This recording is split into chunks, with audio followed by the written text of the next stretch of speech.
we live? Oh, hold on.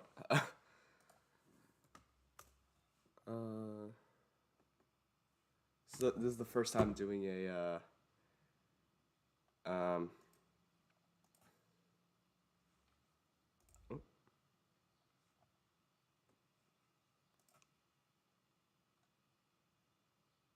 we are live, right? Hold on.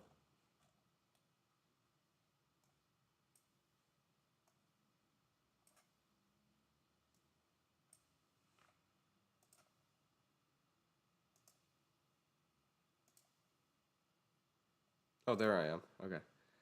So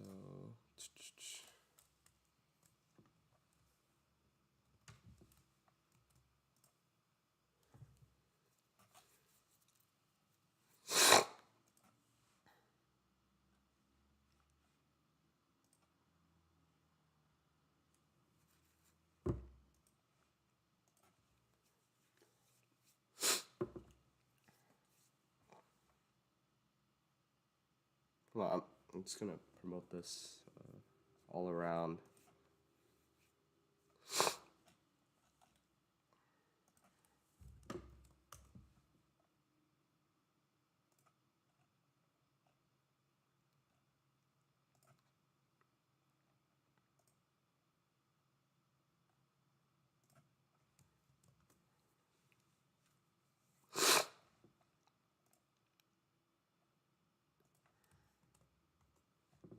I don't think anyone's awake in this hour, but I'm just gonna spend my entire morning just ranting about this guy.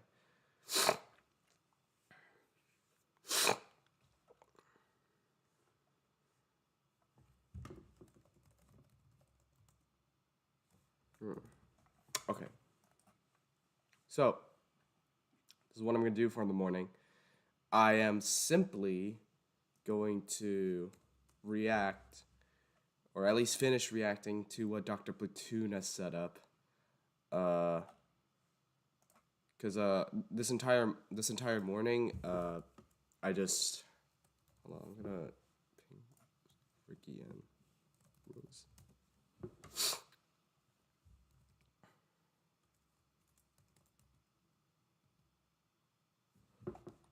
Hold on.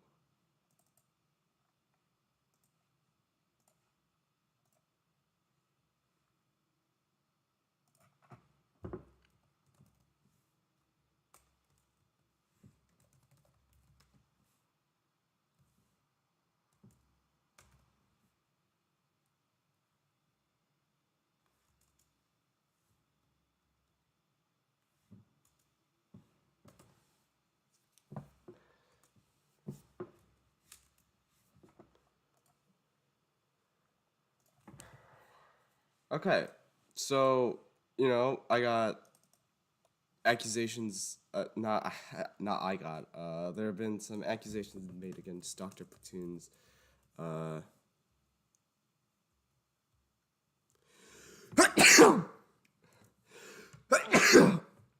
Godzilla video. I figured, why not take a look at it? Yeah, as you can see, I already finished half the video, but I figured I should just start over and Indian tribe. already. All right, let's oh okay.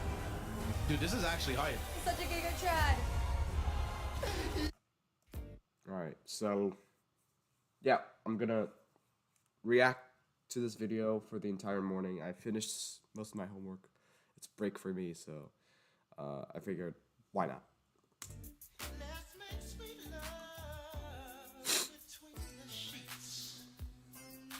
we know so far, as of now, dozens of people are reported killed, thousands of others injured. Civil defense stations are being set up throughout the island of Manhattan. Since the World Trade Center bombing, hundreds of thousands of people have jammed the streets in the largest evacuation in the history of this city. And many people, many people, are not happy. Now that evacuation is unprecedented.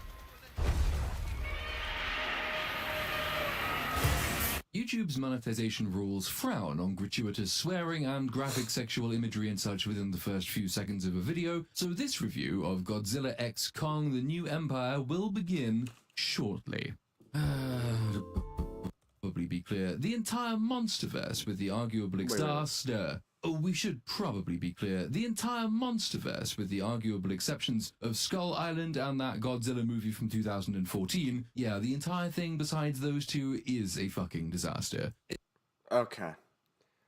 Okay. You know, yeah, here's the thing. I watched it at like 2 times speed because I just couldn't bother. But no, it's not a disaster. King of the Monsters is arguably the best MonsterVerse. Okay, I'm not gonna say best, but it's arguably my favorite. There's a pretty compelling human drama story. The action is really good, and the way that Mike Dougherty put together human and monster together, it's honestly pretty compelling. Now, Godzilla vs. Kong and Godzilla Kong: The New Empire did lose some of that nuance, but I mean, can't really. But I still think that there's a lot to be desired. But I mean, this is about the New Empire. Let's see what he has to say about the New Empire. Its target audience is made up almost exclusively of brain-dead morons and people who are careless about their children, so take them to the movies ensuring that they too can grow up to become brain-dead morons. I don't think the MonsterVerse is brain dead. Okay, maybe Godzilla vs. Kong. The King of the Monsters and the New Empire? I mean, they kind of make the audience think, right? There are two typical defenses made for schlock of this sort. Some will say that, well, you know, they're only in it for the monster fights, and so that's fine. Okay, that is a dumb excuse, I will admit that. But the monster action is still technically primarily why we come here, but I see why I hate that argument. Cause like Pacific Rim, Kong Skull Island, and King of the Monsters, it's if they use South Park footage, they are dumb. Kind of disagree. I'm trying to be as fair as I can here. I'm giving Doctor. Why did I say Doctor? I keep on thinking of Dr. Skipper, the little Platoon. Some slack. When I try out videos, when I do videos like these. Hold on, let me just. Okay. Couple more times.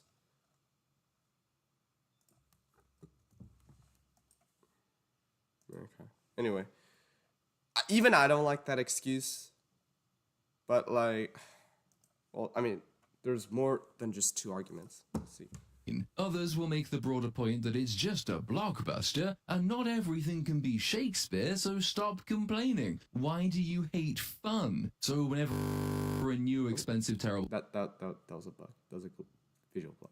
Film comes out that involves monsters or dinosaurs or giant robots, we are apparently expected to put up with a whole bunch of people who are, shall we say, homo without the sapiens, and who tell us that we aren't allowed to be mean about the terrible films they consume because in effect they are meant to be bad. That's what makes them so good. Neither of these arguments are accepted by those who offer them when the subject is a film they dislike, of course. Both strands of this defense of the cretinous are severely deficient. In the first place, you might just be in it for the big monster battles, yet the Monsterverse films in particular average, what, an 80-20 split? If you're lucky, 20% of the film might be big CGI monsters fighting each other, but the remaining 80% is invariably taken up. Okay. Now, I see his point, but, okay, here... Wait, there's only 2 people in chat. But chat, 49 minutes of the New Empire is pure monsters. Do you know how I know that? The monsters, mostly, are purely shot in IMAX. Now, hold on, let me just see how much of 49 minutes is out of 115. 43%. 43. And I think King of the Monsters has roughly like something similar, like 30 minutes perhaps. 30 minutes. I gotta count again. Okay, yeah, 20%. Okay, that's fair. But with Godzilla versus Kong as well, I think like Kong alone had like 35 minutes of screen time. So taking that into account, 31%. 31%. I mean, at least Platoon Man did math for King of the Monsters, but even then, the overarching presence is. I mean, he didn't. I don't think he made a video on. If he made a video on King of the Monsters, I would just tear into it. But whatever. By human plot lines that would depress a room full of monkeys on typewriters. Tell me you haven't seen the actual MonsterVerse movies without telling me you've seen the monster. I'm kidding. But these human plots, they're not depressing. They could be better. They could be a hell of a lot better. But they're not bad. If anything, I think 2014 has the weakest human plot after Bryan Cranston's Joe Brody dies. Why must we use the typewriters, they frustratedly ask, when these guys just throw shit at the paper and run with whatever sticks? See? Okay, yeah, okay, fine. I'm gonna admit the New Empire has like garbage dialogue. I'm gonna have a New Empire review out very soon, but okay, he's correct. Yeah, the New Empire does have pretty garbage dialogue at times. Even the film accepts that this is what it's doing. This movie doesn't respect you. There's absolutely no cast iron rule that states monster movies have to have terribly written human plots. I don't think. Actually, yeah. I actually kind of agree. The New Empire does have a pretty subpar human plot, especially compared to the first three of the MonsterVerse. At least it's better than GVK's, because in GXK the humans actually do have somewhat of a purpose to play into the plot. Purpose to play into the plot. Okay, say that 5 times fast. But I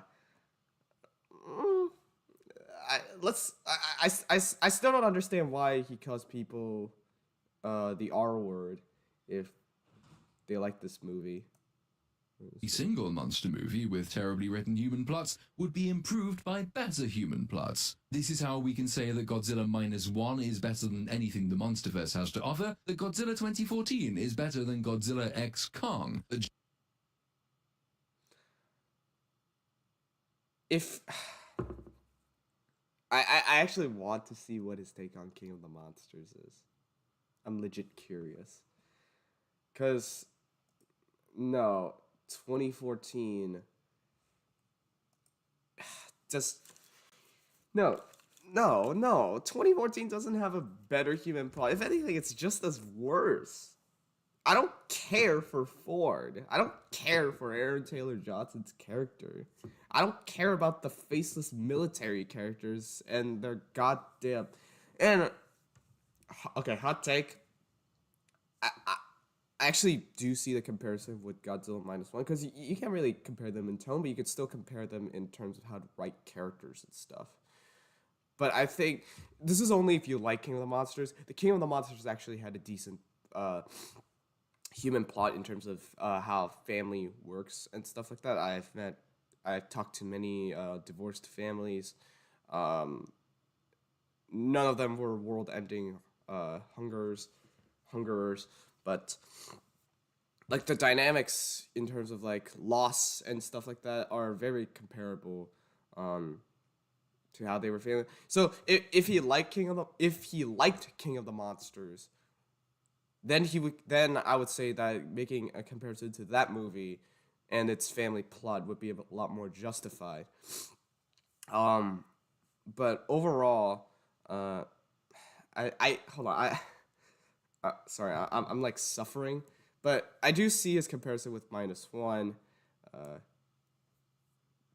Movies do need better human characters. I do understand that. But Anyway.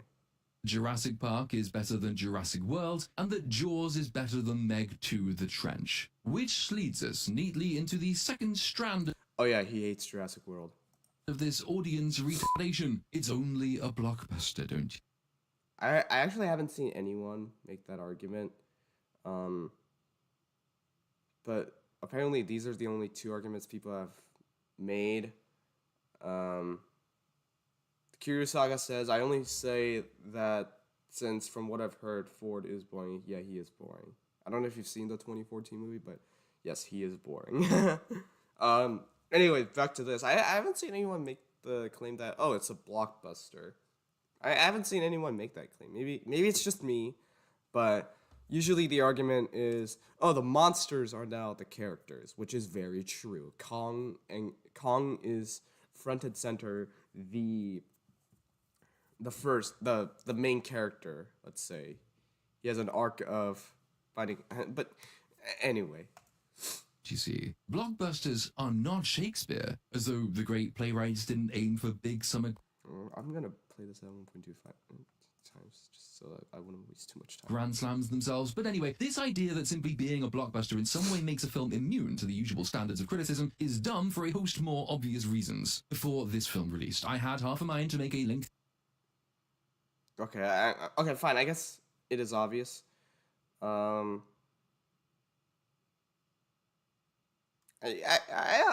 agree with what he said, but like I don't think those are the only two arguments that people make. People say, "Oh, Kong's the main character, so he takes up the most amount of screen time." Now I'm not saying that New Empire is like. I'm not saying that the New Empire is like dumb, but I'm also not saying that. Hold on, what am I trying to say? I'm not trying to say that the New Empire is flawless, but it's like riddled with a lot of flaws. But you can't just call people dumb for calling it like good in their hearts or liking it, I guess.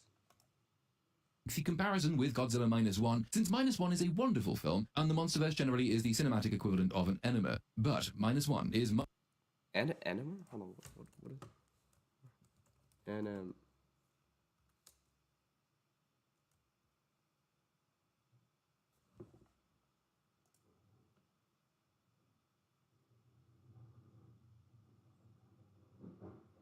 what? Guys, do you know what? Does anyone know what he's talking about? I actually don't know that word. much more a genre piece than it is a blockbuster. -1 uses Godzilla sparingly and as a kind of mythic representation of a lost war. Godzilla in -1 is the psychological Earth threat, and the film is pretty well exclusively a character study, concerning itself with how specific people react to loss and with how a culture redeems itself after the great defeat. Godzilla in -1 is the embodiment of the alien victor, almost a surrogate for the Allied forces and the new world they forced upon an isolated people. Defeating Godzilla is a story of indirect redemption. Success is not final, failure is not. Hold on, I'm gonna make this full screen just so I can make this like much better for you guys. Hold up, give me a sec.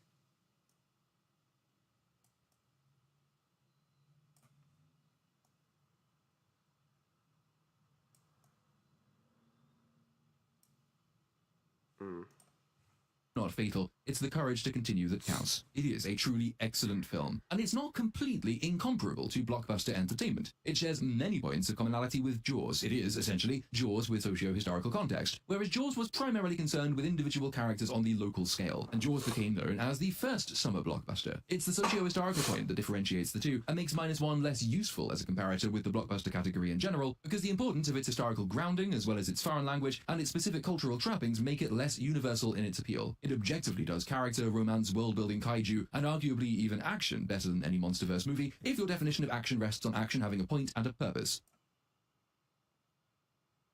Okay, bro did not just say that the MonsterVerse action does not have a purpose. What?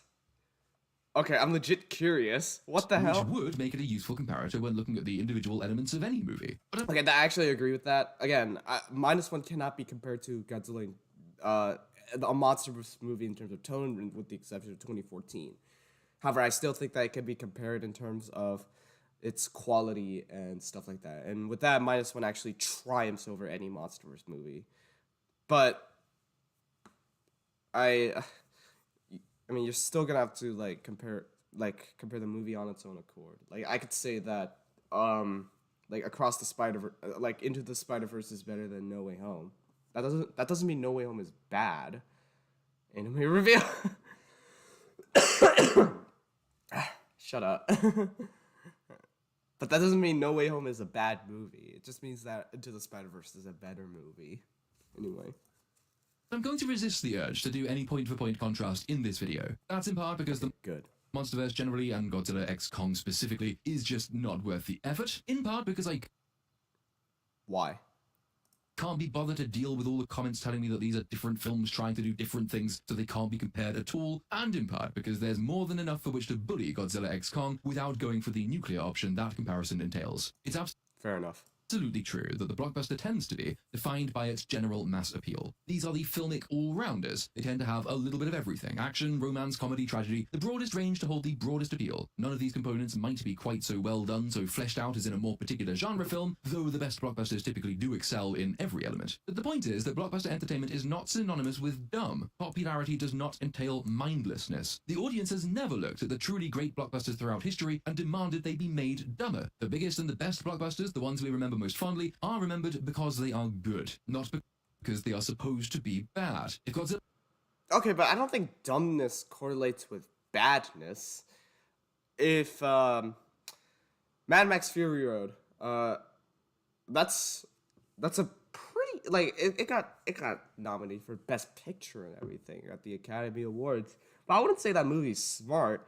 If anything, it's like it's just entertainment for 2 hours, and no one has complained about that. Now, you could say that it's attributed to the great characters, but I wouldn't necessarily agree with you on that, since, I mean, the only person who really got development is Charlize Theron's character, Imperator Furiosa. And even the title character, Max, didn't really get much development and not many lines. I think like his only arc is that he won't abandon Immortan Joe's slave woman, the Valhalla people. Who I don't know what I don't know, but how long have I been live? 22 minutes. Damn. Okay, but again, dumbness does not correlate with badness. Ian, he also steals animation. Oh, that's wait, is it like South Park or like just like his own? I don't know. But either way, I could name plenty of dumb movies that are good. Let's see. If you're like Fast 5, Fast and Furious 6, Furious 7, what else is there? I would say John Wick 1, because the later movies, they have, like, deep lore, but I wouldn't say that John Wick 1 is, like, particularly smart. Oh, fan videos. Oh, I see. Okay.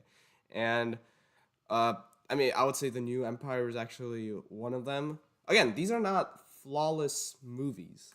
These are very flawed, very, like, those kinds of movies. But I would say that they're pretty good as well. Not just because they're dumb, but because they have pretty good stuff in them. They have sauce. Godzilla -1 were an English-language film if it was slightly less reliant on the specifics of another culture's history, and if it were published in the summer by a major studio, I suspect that, like Jaws, we would now be calling it a blockbuster. It's not, so we aren't, but any list of the great blockbusters rather bolsters the point. How many of the following were good because they were supposed to be shit? Die Hard, Men in Black, Terminator 2, Blade Runner, Saving Private Ryan, Spider-Man 2, Jurassic Park, Raiders of the Lost Ark, Babe, The Iron Giant, Back to the Future, Ghostbusters, Chicken Run, Empire Strikes Back, Avengers, Aliens, WALL-E, Jaws, The Dark Knight, Finding Nemo, E.T., and Kevin Bacon. These are all blockbusters. Very many of them are the sorts of films you take the kids to see, and absolutely none of them has to be defended by hordes of absolute on the grounds that they are meant to be bad because they are blockbusters. In short, Godzilla X Kong has no excuse. If you like kaiju films, if you think kids deserve good entertainment, the best entertainment, since it's the most important at that formative stage in their lives, if you want big things smashing into each other, if you want CGI extravaganzas, if you want your favorite big monsters to get the mainstream love you think they deserve, then you should want this film to be better. You should not be excusing it because it's meant to be bad. I actually agree with him on his point. I try pointing out the new Empire's flaws on Twitter, especially the sometimes abysmal CGI, and I've recently got into visual effects, see how they work. And my God, some of those, I don't want to say they're pretentious, but I wouldn't necessarily call their arguments very good. So I think I think unanimously we can agree that the MonsterVerse peaked in Skull Island, but I think for most people, King of the Monsters is actually the peak of the MonsterVerse. But yeah, you can ask the filmmakers to make future movies better, but that doesn't necessarily mean this film in particular is bad. But let's go again. Nobody suffers when a film is better. Culture generally suffers when its biggest budget productions are this kind of bilge. And if you acknowledge any of the preceding list as being better than Godzilla X Kong, then, much like all those people from whom I had to drag the conclusion that Jurassic Park is better than Jurassic World Dominion, you are beginning to engage the very critical faculties you insist do not apply to blockbusters. TLDR, have some self-respect and stop watching this absolute dog shit. I don't think there's much point doing any lengthy recap of the MonsterVerse story, because I've got a Dune video to get back to after this, and none of it makes any sense anyway, because it's meant to be bad and therefore it's good.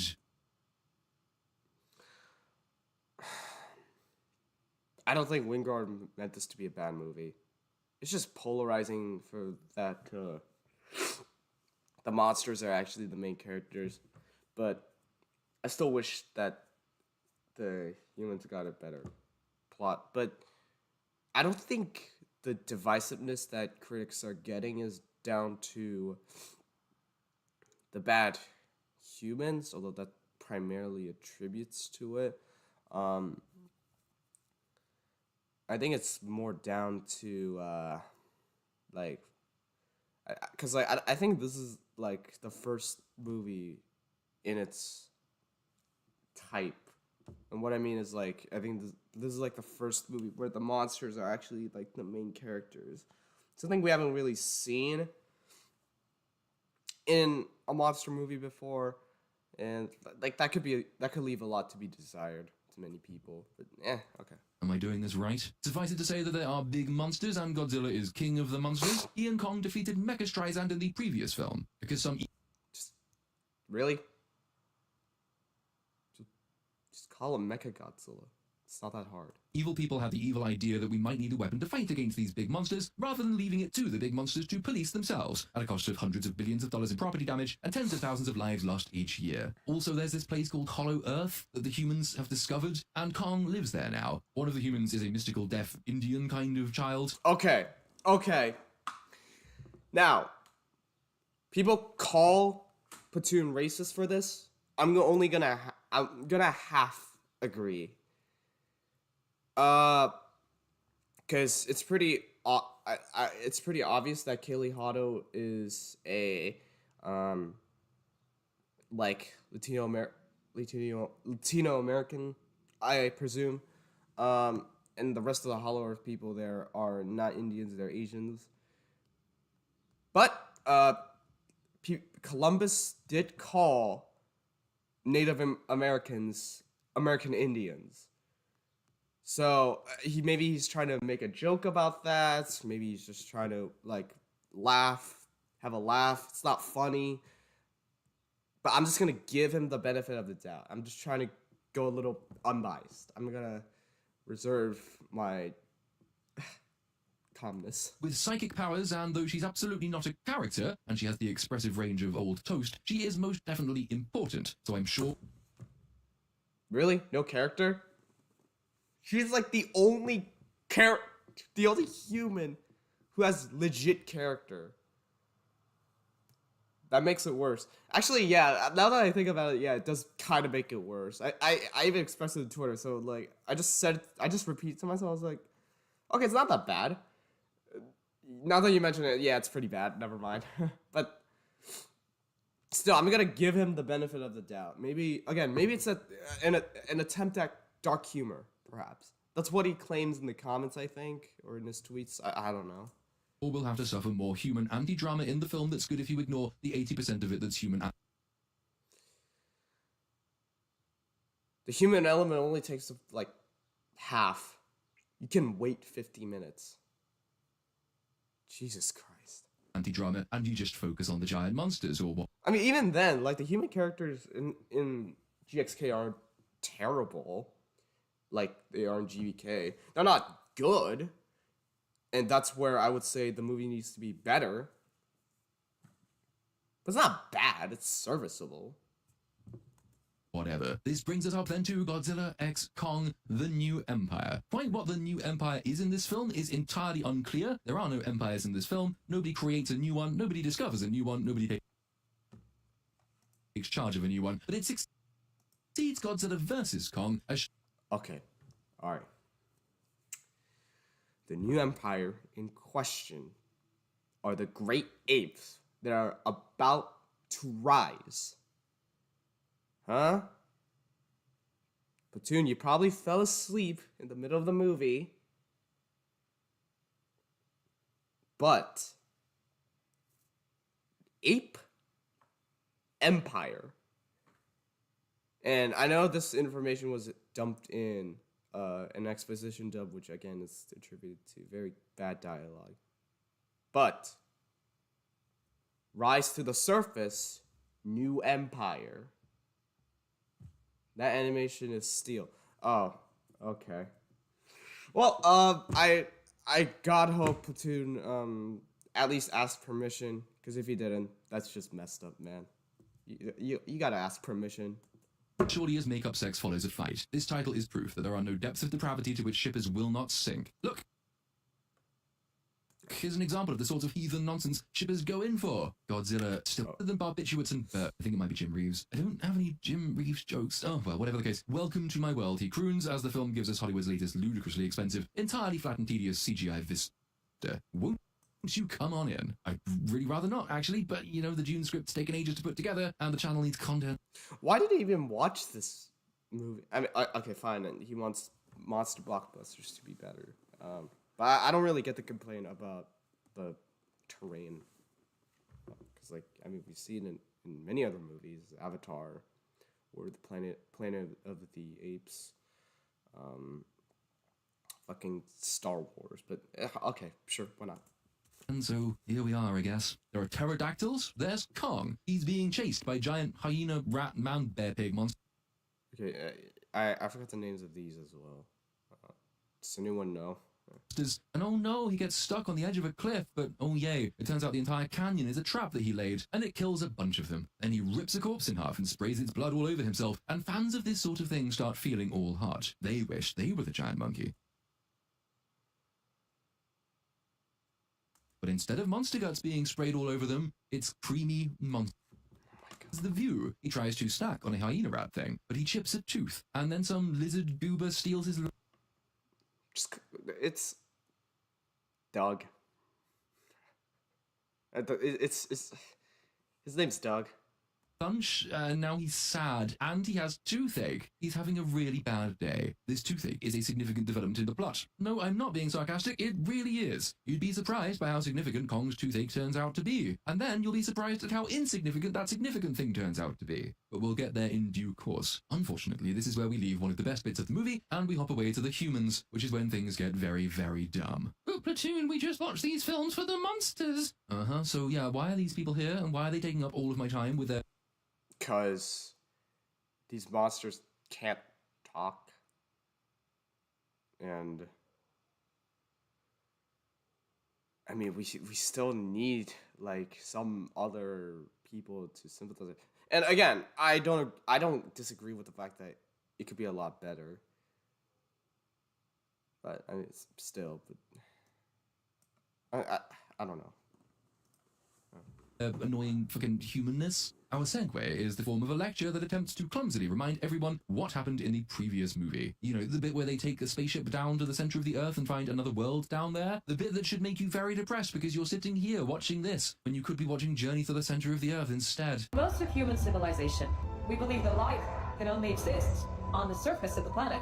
Oh yeah, oh it's Eileen again. Remember Eileen from the last movie? What a terrific character, and also what an absolute fucking moron. Eileen, fish are not a new discovery. We've known about them for a while. Same thing with ants. Moles exist. Our ancestors lived in caves. We've known about things living underground since before we had writing. I mean, come on, Eileen. See what I did there? Yeah, that's kind of the level we're operating on here, folks. It's gonna be like this the whole time you're here. I had a laugh at the expense of this stupid line on Twitter, and one or two. Okay. That line is dumb. Can't believe I'm agreeing with Platoon in certain things. I would call this nitpicking, but like dialogue is a very crucial thing to movies, and yeah, that line was something. it was dumb. Two people attempted to autistically tell me that it's actually a perfectly fine line.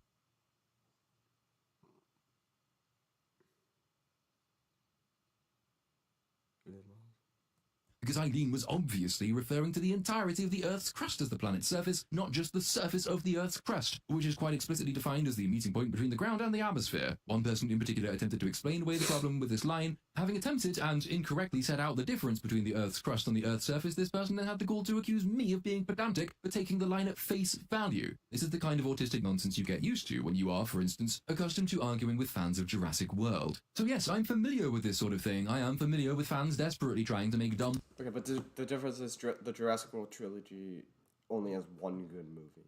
And I don't think Platoon even likes that movie. With Godzilla fans, at least, again, it's hard to defend what Godzilla's supposed to be, because like there's a lot to Godzilla that it meets the eye.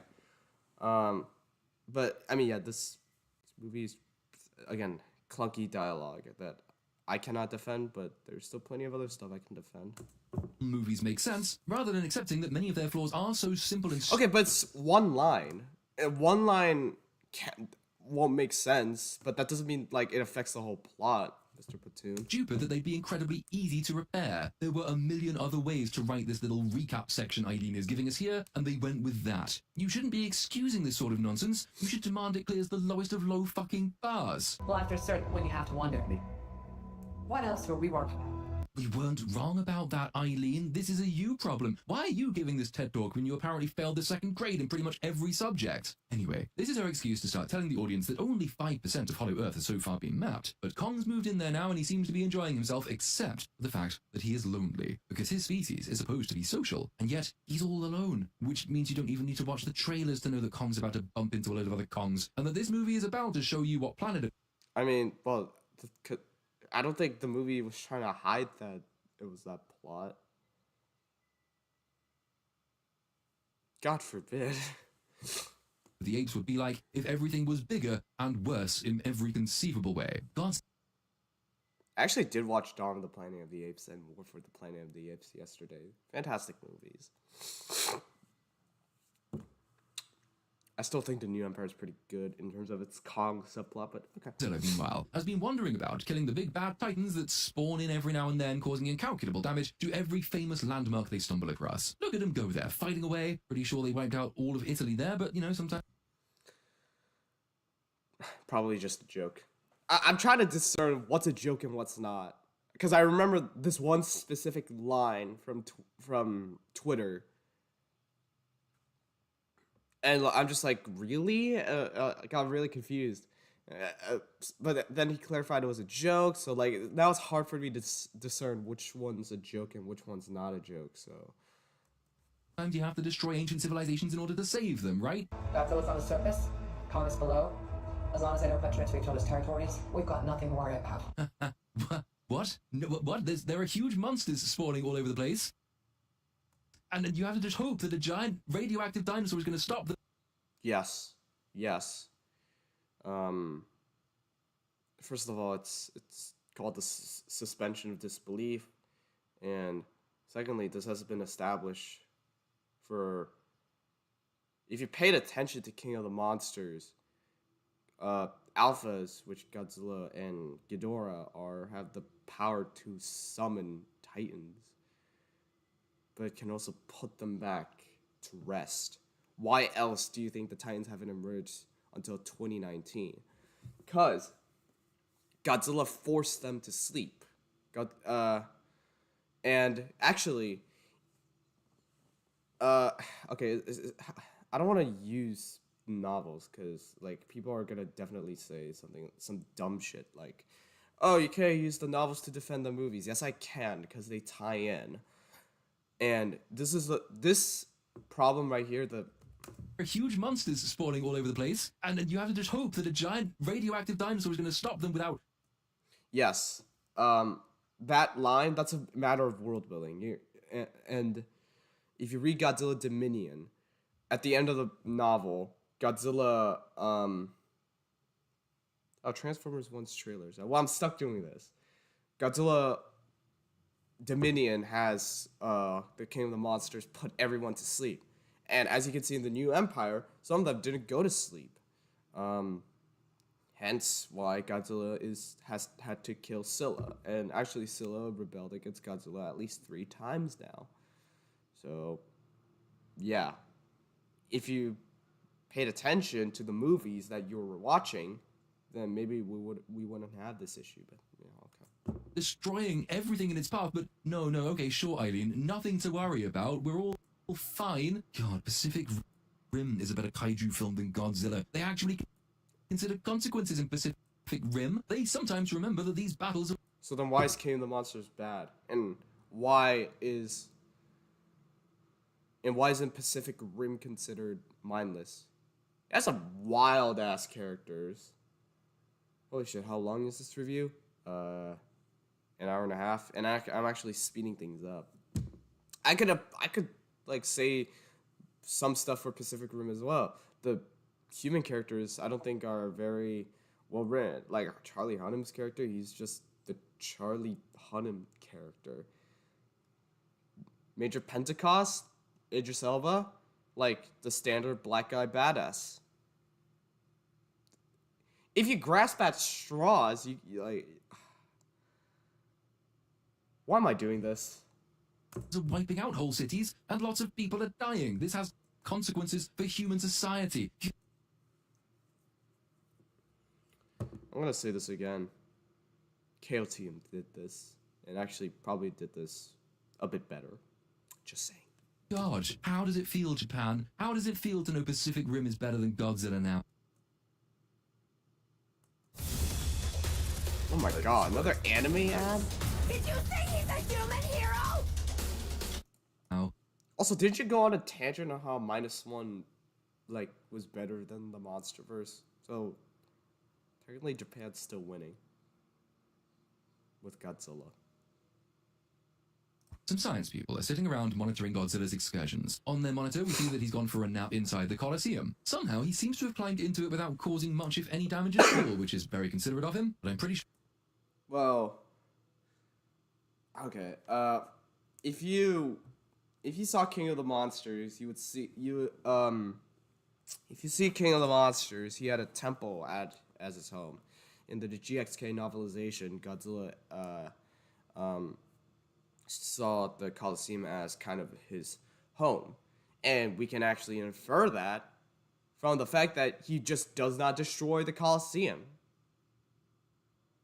All right, something we can very much infer. He sees the Colosseum as his new home, and he does not want to destroy. And I assume you didn't walk out the movie and saw at the end that Godzilla sleeps in the Colosseum once again. But I haven't got to the end of the review, so... Sure, that's just so he can destroy it on camera later. Kong, meanwhile, I don't think he destroys it.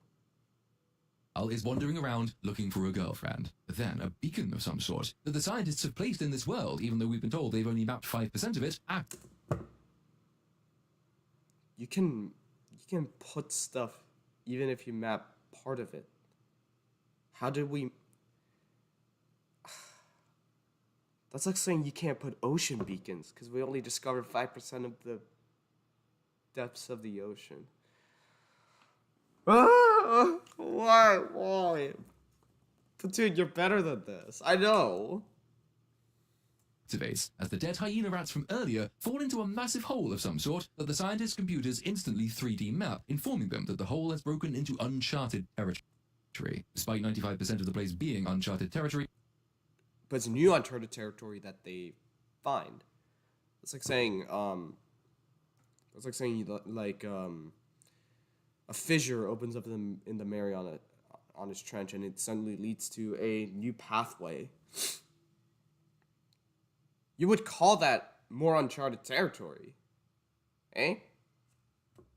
this bit of uncharted territory is significant enough to trigger a response from whatever the big organization thing is in these movies now. Is it still Monarch? I think it's still Monarch. I don't care. I'm calling it Monarch. Eileen works for Monarch. If you don't care, then probably should just abandon the franchise. And she is very interested in this new anomaly. Meanwhile, the deaf Indian child from the last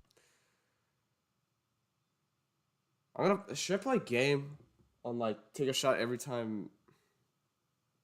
Again, I know I gave him the benefit of the doubt, but that, like, this just feels really, like I said earlier, he probably is just doing this as a joke. But, wait, I think what he says here is about to get worse. film. Echo? I think. Echo. It's not even that hard of a name to pronounce. Gia. It's 2 syllables, man. Oh, man. Her name is Echo. She's in school, but she begins having strange visions. She goes into a trance and starts frantically scribbling strange triangles on the page. This means that Eileen, who is Echo's foster mother, or something of that sort, is called It is that kind of sort. in for a chat. Her teacher is concerned. Echo's grades are slipping. She doesn't have any friends. And also she's taken to scrawling demonic triangles in class for some reason. But Eileen says this is all fine. She's just adjusting to her new world. She's not just culturally displaced, which is a term the teacher uses to describe many of her students. I guess this is the result of the mass immigration that comes from hundreds of millions of displaced people fleeing cities destroyed by Godzilla in event.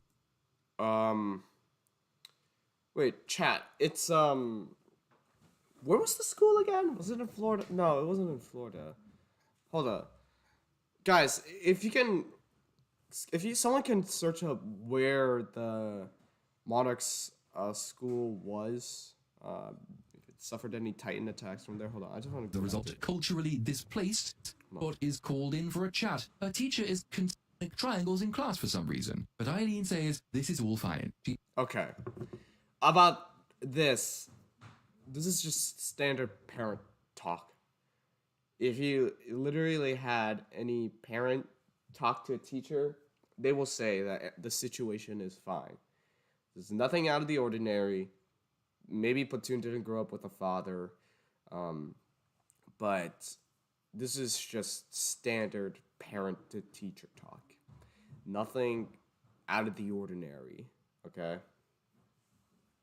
She's just adjusting to her new world. She's not just culturally displaced, which is a term the teacher uses to describe many of her students. I guess this is the result of the mass immigration that comes from hundreds of millions of displaced people fleeing cities destroyed by Godzilla in events that are absolutely nothing to worry about, according to Eileen. Eileen tells the teacher that Echo isn't just culturally displaced, she is her culture. She's the last of her tribe, which means, yes, the film is trying to do a theme. No, it's not very good, but, you know, Indian Girl, King Kong, they're the same. They're all alone. What they need is family. Echo and Eileen have a little heart-to-heart in the parking lot in sign language. I don't speak sign language, but I'm not a bad lip reader, and the dialogue in this film is bad, so, you know, I don't need to translate the Spanish subtitles in my cinema, where I definitely am, trust me bro, to tell you that this conversation is exactly what you would expect it to be. Echo says she has no friends and I still hate that. she doesn't belong here. Eileen says you belong with me and I belong with you because we're family, etc. Echo huffily gets into some product placement and they drive home. Now, He is British. because these films are designed for brain-dead people, and because the films know they are designed for brain-dead people, they are very aware that they need to find a way, anyway, literally anything will do, because the audience is brain-dead, of expositing key events from the previous film. After all, one of the hallmarks of blockbusters, apparently, is that they're almost instantly forgettable and they leave absolutely no pop culture footprint at all. Jaws, Jurassic Park, Godzilla vs. Kong, they're all blockbusters, they're all equivalently forgettable, they're all basically the same, right? Because, you know, being bad makes them good. Here, this clunky reminder of the previous films... Yeah, I'm gonna have to call it a story. A clunky reminder of the previous film's story takes the form of an almost completely implausible documentary about Echo and her role in the last film that Eileen has on in the background, even though she's one of the few people in the world who has absolutely no need for a documentary about her own adopted daughter. It's just called, like, replaying the past. Do you, like, not look back on your old videos or something? Just to get that nostalgic feeling? If you don't, that's just miserable, man. Also, who the fuck made this documentary about an orphaned Indian child, last of a very remote tribe, and her involvement in highly sensitive military expeditions with It's probably just body cam footage. giant monsters down to the center of the earth from the previous movie? How does any documentary crew get either the information presented here or permission to use the information presented? They probably didn't get information, probably just... actually, I think last time I recalled there was live commentary. But, like... Oh yeah, last of her kind. Yeah, I've heard that. Probably because, like she's the only one that they've ever found. And later on, they never found any. They're just a stockpile of dead bodies. Here. And why is Eileen watching it? She already knows it all. She was there. But the audience It's called recapping old memories. is brain dead and has definitely forgotten the previous movie already. So never mind. This'll do. While the documentary fills us in on everything we forgot from the previous film, Eileen looks at Echo's scribblings and she has a brainwave. Triangles? What do triangles resemble? Well, you might be thinking, lots of things are triangles. Pizza slices, Toblerone, Maslow's hierarchy of needs, an infographic matching various Godzilla films to the IQ of their intended audience. At least he called Return of Godzilla a, I've seen a lot of Return of Godzilla slander. I never understood it, but yeah, okay. But anyway.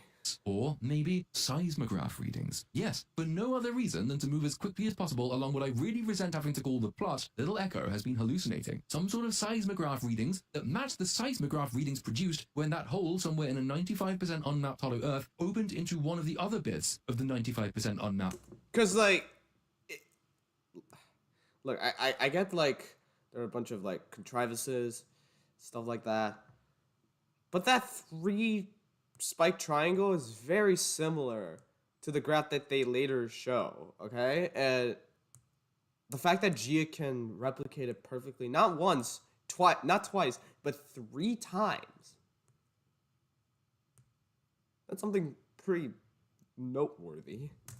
Hollow Earth. So clearly, a thing is happening here. Back in the science station, the seismograph is taking yet more readings, but the scientist monitoring them has fallen asleep. Oh no! So he isn't awake to see a big evil eye appear on one of the CCTV cameras they've apparently placed all over this 95% unmapped Hollow Earth. Also, the whole room shakes with its footsteps, but this doesn't wake the scientist up. But before we can interrogate all of that, Bro acts like sleepy people can't, like... I've had air horns blow in my neighborhood. I've had midnight parties and I just slept through all of them. Like, the only reason why I ever heard it is because my sister wakes up in the middle of the night to notify that she can't sleep because of them. Oh boy. Echo wakes up. Does Britain not have the... Like, Platoon is British, so I assume that his life is different from the standard American experience. Well, welcome to America, I guess. From the nightmare in which he sees all of it happening. Sadly, we have no choice in the matter. We have to watch it. It's a waking nightmare for us. But this makes Eileen sad and worried. She decides to go and pay a visit to a man called Bernie, who runs a basement podcast using tech I assume he has stolen. Because there's absolutely no way he gets enough listeners on his little conspiracy podcast to afford those monitors. Jesus Christ. I mean, he had a pretty damn good laptop at the beginning of the film. And like, no one said that. And, okay. He worked at Apex. I assume that still that pays well. During his time, he could have saved the money for this. And the film never establishes what he works as, but we can assume it's well paying. Either way, what he works as in his full time is not relevant to the story. It's just a cool detail. It's just a cool detail that Bernie seems to have. I think I understand why people call like stuff like this nitpicking. Because why do us knowing where we got Bernie's monitor, like, why is it important? Why is it important to us? Actually, he as good as tells us he only has a few hundred subscribers on his podcast. The CPM on those videos must be fucking mental. Eileen apparently knows this chap from Hong Kong. Now, I've expunged as much of Godzilla vs. Kong from my mind as possible, but the internet tells me he was a character in that movie. This is how she knows he'll be able to help her decipher the link between Echo's drawings and the seismograph readings, because he thinks outside the box, you see, and thinking outside the box is absolutely what you need in this situation. Last best hope of mankind, as it turns out, since the scientists who collected the seismograph readings have just dismissed them as electrical interference of some kind. This isn't really how science and seismographs work, film, and anyway, you'd think someone would by now have noticed that proximity alarm was triggered by a giant monster thing last night, because it's the sort of thing that computers log, and you've actually put the computers in the sensors layer to log exactly this sort of thing, and you don't just miss all the data you're gathering if your scientist happens to be asleep, because that would be insanely dumb. But okay, we can assume that the data that they send is not automatic. Maybe I'm trying to see, because like, again, this is not that bad. Like, okay, you could say it's contrived, but like it's really not that bad. Hold up, I need a stretch, but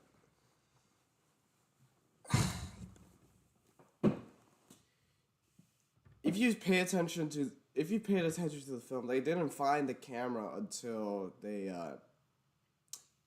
got down there, meaning that the surveillance and the data that they collect is limited there, and it has to be manually transported back up to Hollow Earth. Back up to the surface. Back up to the surface. I'm losing brain cells. And I mean, I don't think science tells that you can just send data in an instant like this. And because they're using seismographs, the data is analog, not digital. So you gotta manually transport all of it. If you're wondering why they use analog and seismographs instead of like digital other thingies, I don't know. Maybe seismographs were more effective in detecting that kind of stuff. And also, Monarch can't keep track of every single camera that they put in, like, at least a couple dozen outposts. King of the Monsters has probably, like, 60 across, like, King of the Monsters had, like, 17 Titans and counting. And they've had a total of, what, like, 60 outposts? Yeah, I don't think that they would like to keep track of every single outpost that they keep their tabs on. That's why they leave it up to the outpost men themselves, okay? oh wait, shit, the film's insanely dumb. So yeah, actually that's exactly how this ultra high-tech world functions. If your machine records signals, but there's no scientist awake to see them, you lose all the data. None of Yeah, because the data's destroyed. it's being recorded. It doesn't. I don't think, again, Monarch.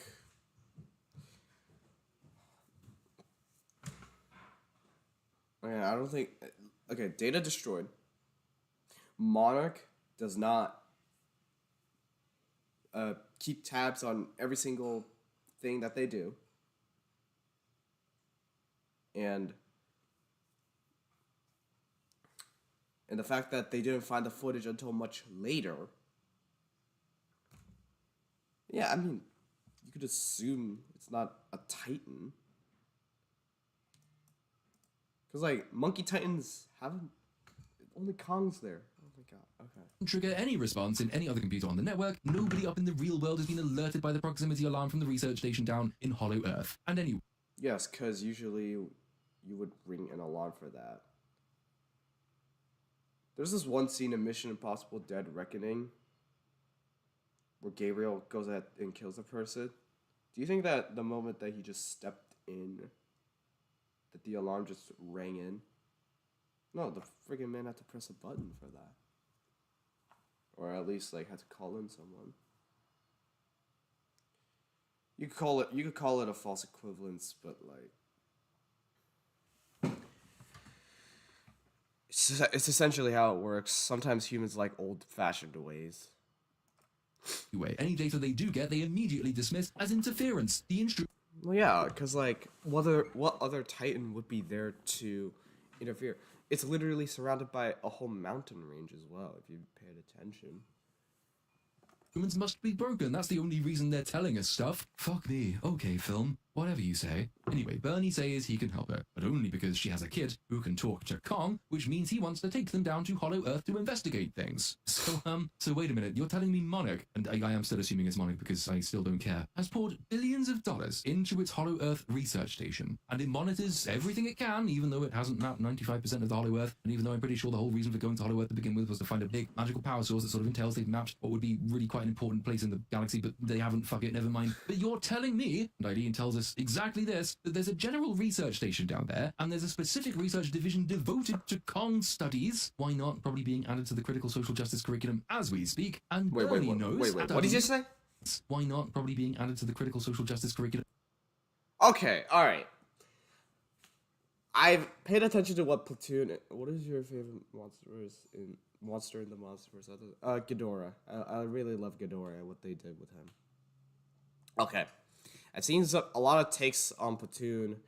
I think he's right-leaning. I think he's a conservative, and I'm a fellow conservative. I don't usually get political in this channel. This is my first time ever expressing my political views. I'm also right-leaning, but I usually try to separate the politics from entertainment unless it's absolutely necessary, like Falcon and the Winter Soldier, perhaps, or Shin Godzilla, that kind of stuff. But what social justice warrior is calling out for a King Kong research thingy? He's just a unique specimen that they still want to continually study.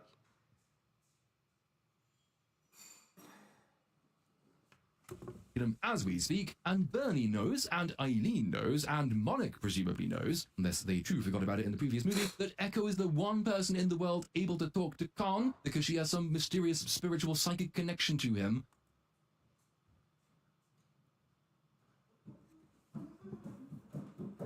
Just think of it as like the Iron Giant. That's all I'll say.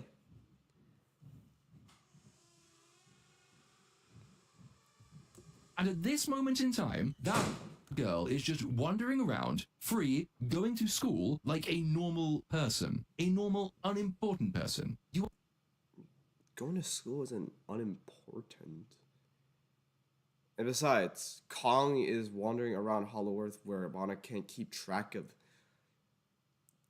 him at all times. I don't think they would want to risk Gia going to Hollow Earth just to see him miles away from where they're supposed to be. And remember, mapping expeditions, they take a while to do. And you can't just run through with like horses, chariots, cars, planes. That's not what Lewis and Clark did. I mean, they did have horses, but I don't think they went full speed ahead. But you're not going to immediately go into unmarked territory just because you want to see your monkey.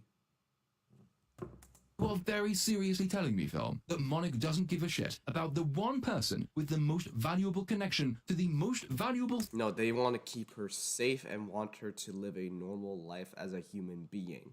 Thing in, yes, literally in, the world? Really? We're only now going to think about maybe using her connection for science? Anyway. There's a 3-year gap between GVK and GXK. By then, they probably got most of the intel that they needed. And again, they want...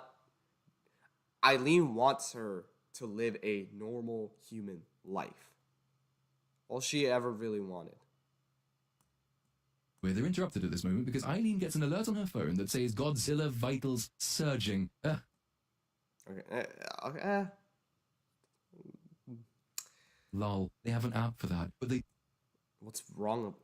What's wrong with that? don't network the computers in their super science. Wait, hold on. Wait. I never know. Wait, isn't this 2014 footage? Wait, they actually changed the dorsal plates from 2014 to 2019. Wait, that's cool. In their super science research stations. So Eileen tells Bernie they have to leave right now because Godzilla is on the move again. Oh, no, I'm sorry, Eileen. I thought you told the news people there's nothing to worry about. Why are you looking so worried? It's called a media cover-up. I don't think... I'm gonna fall asleep doing this, am I? Eileen, Godzilla isn't in Kong's territory. That's the only bad thing to look out for. That's what you said, right? What's the rush, Eileen? Godzilla's probably just off to take out a giant bug, and also maybe the city of Florence. But that's nothing to worry about, right? That's what you said, Eileen. Godzilla wakes up in the Colosseum and carelessly kicks through a wall on his way out, which makes you wonder how he got in there in the first place without causing any damage. Okay.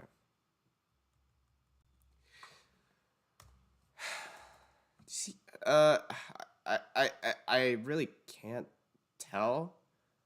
This is an opening, but okay, look. Probably exited through that way. Probably came in this way. Now this is a lot lower than this. He can actually, probably leap through the.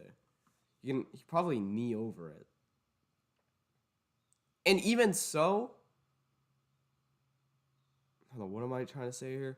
Even if he, this is again nitpicking and bullshit. Does the plot matter to whether Godzilla destroys part of the Colosseum or not? No. And again, it probably destroyed this top ledge, I think.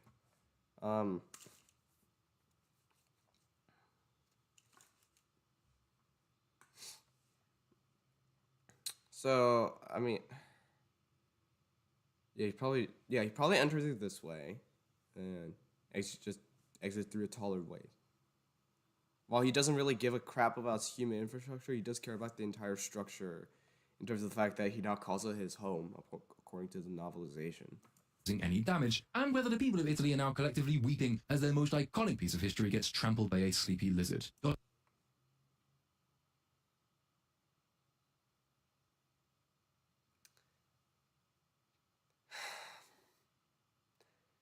He didn't destroy the...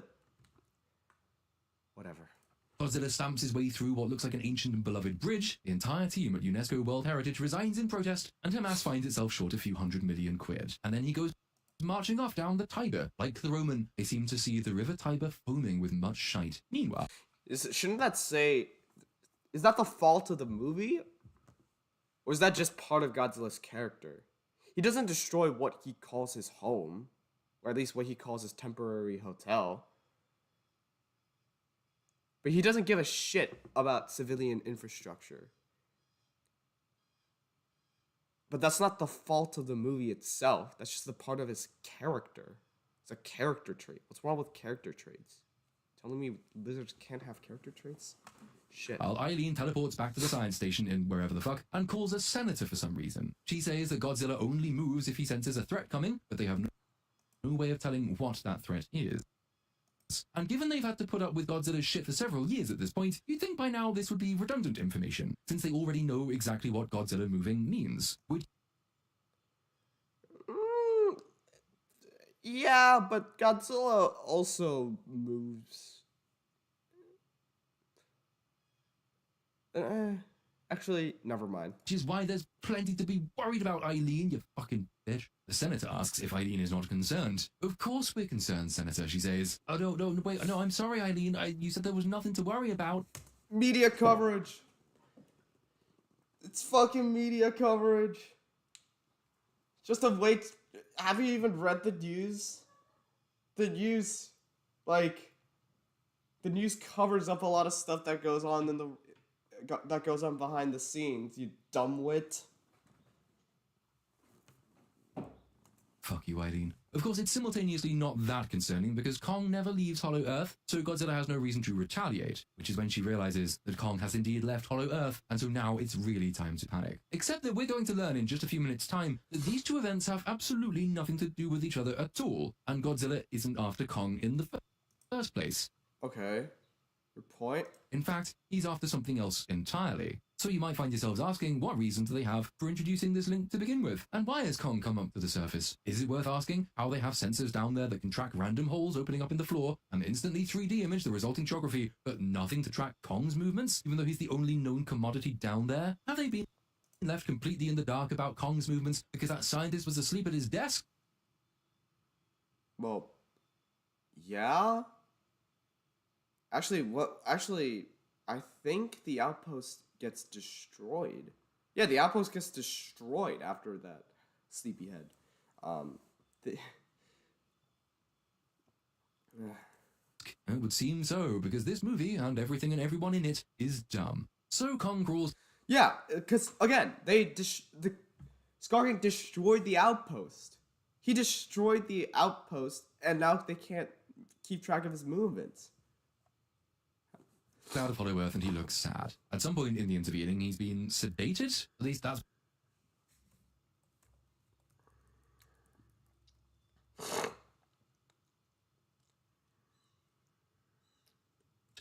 what the little computer readout here suggests. His sedation levels are decreasing as Eileen and Echo stand there watching him, slumped against a hill. I don't know when or how they sedated him, but sedated him they have.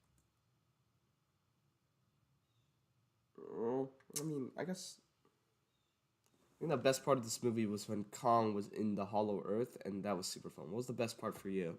For me, it was Godzilla and Kong sumo wrestling in Egypt. I don't know if any previous films have established why we're able to sedate Kong, but not Godzilla or any other Titan. Okay. Kong is soft, fluffy flesh. Godzilla, Rodan, Okay, first of all, we can assume that they're toxic immune because they're basically made out of toxic stuff in form of radiation. So they'd be immune to most other poisons. Secondly, do y'all see this rocky skin? See this rocky skin right here? Hold on. I don't know if any previous films have established why we're able to sedate Kong, but not Godzilla or any... See all these scales? These beautiful scales?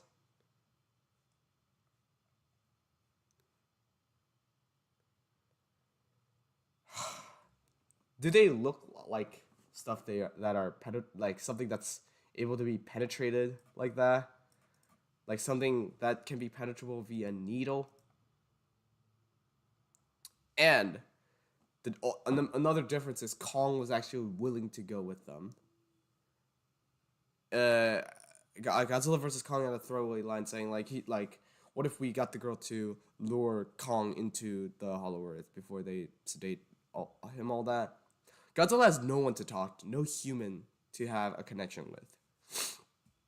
And that's what makes Godzilla interesting. He's this force of nature that cannot be stopped in the first place. But he still has a lot of humanity to him, but not the humanity that we want him to have. Either way, just if you want the bare bone reasons, Godzilla and Rodan and Co.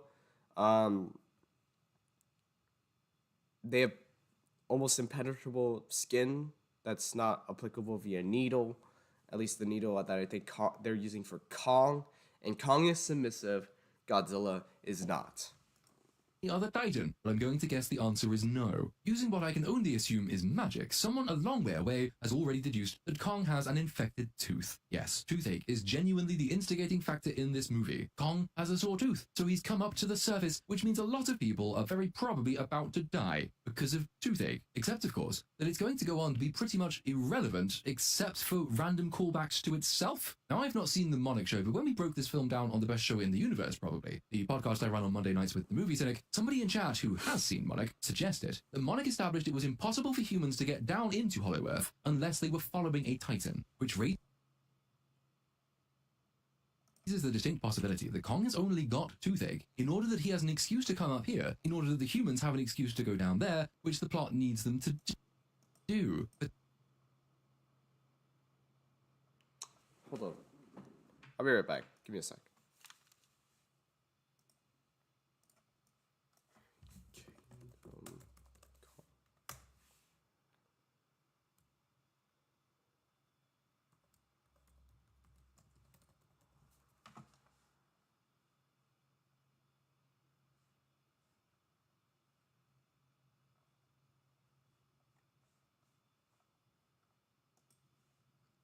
Well, you can tell that Fred that he's dead wrong.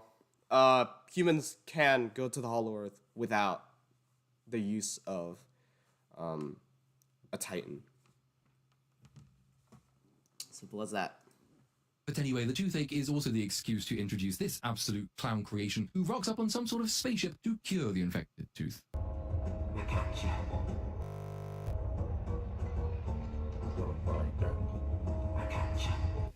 I really hate that man. At some point during that beat upstream, the movie studio decided that this man was Australian. He's a better pilot than the guy they hired to pilot down there. I guess wonder so, He didn't yeah. care when he died. And he's like, oh, Crocky, I'm glad he's gone. What do you mean? What do you mean? He's Australian now. I don't fucking remember. Crikey, boy, crikey, mate. Oh, wow. He looked Australian. So I guess, yeah, even though he's not Australian, fuck it, he's just gonna be called Crikey. I don't know what his real name is. Crikey Trapper. And I'll be the one calling him Trapper from now on, because I'm actually the one that pays attention to these movies. These dumb, good movies. attaches rope 40 tooth, and the spaceship pulls it out, making it simpler and easier and altogether less painful and probably cheaper to have a spaceship pull out an infected tooth from a giant gorilla than it is to have your actual teeth removed at the dentist's. The film has in this moment forgotten that everyone's supposed to be terrified that Godzilla is on his way to Oh my god. fuck shit up. I guess Crikey just has this really chill vibe and it's calmed everyone down. So he and Yeah, because, I mean, wouldn't they have noticed that Godzilla was not on his way to call? I don't know. You think Hollow Earth is safe for human? If it is, why they don't live there? Yeah, most of it is uncharted. The amount that they discover, it's limited. Eileen have a nice casual chat about life, about kids, about echo. Oh, and to address this point of chilliness, I did find that a little awkward as well. But I was able to, like, I try to have a laid-back thingy when situations get a bit dire, but that's just me. Maybe it's just me. Struggling to find her place in the world, etc. Then they're interrupted by Bernie, who's figured out that these seismograph readings always coincide with specific Titan events. Eileen asks if he means that these signals they've been recording and logging are not just random patterns after all. Yes, obviously. More to the point, how do you not already know this? Or do you even have this equipment? Yes, obviously. More to the point, how do you not already know this? Or do you even have this equipment for if you don't think it tells you anything useful? Hold on, wait. Let me go. To find her place in the world, etc. Then they're interrupted by Bernie, who's figured out that these seismograph readings always coincide with specific Titan events. Eileen asks if he means that these signals they've been recording and logging are not just random patterns after all. Yes, obviously. More to the point, how do you not already know this? What do you even have this equipment for if you don't think it tells you anything useful? How have you been studying these Titan bastards for years without learning they tend to make the Earth shake a bit? Why do you... Okay, that was pretty dumb. Yeah, alright. I agree with him on that. See, fans can address problems. It's just that the people who don't, like, they make bad of us, but... That was pretty clunky. Alright. You have an entire research station. If your immediate assumption is that all the data you get from it is just random interference that's not significant in any way, are you all just... Hold on. Immediate assumption is that all the data you get from it is just random interference that's not significant. I mean, I don't think Eileen is the one that... I don't think Eileen's the one that said... it's... Like, what am I trying to say here? I don't think Eileen is the one that said, oh, it's just... Because again, she was the one that was superstitious about it. And,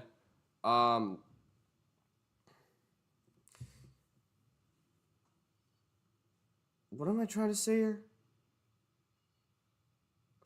Fuck it. I forgot what I was trying to say here, but I kind of do agree with what he's trying to say here.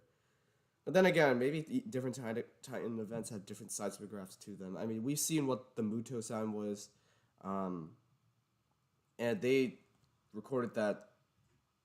They recorded that in 1999, and always thought it was just an earthquake, not an EMP, perhaps.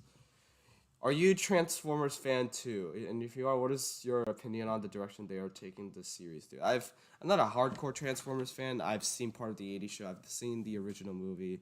I grew up with the Bayverse. I like the direction they're taking.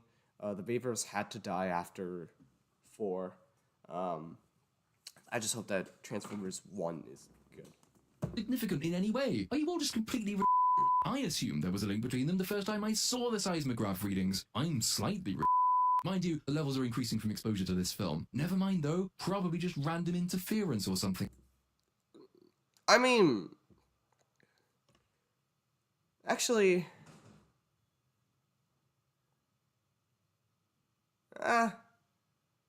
yeah, okay. Right. Rated T for teen. Enough talk. Let's fight.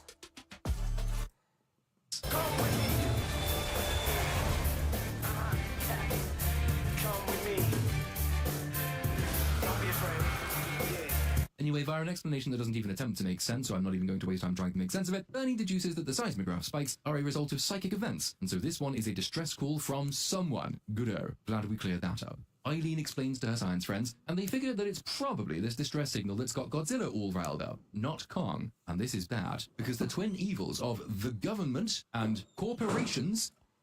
Why? I'm gonna have to... Do I have to age restrict this video? I don't know.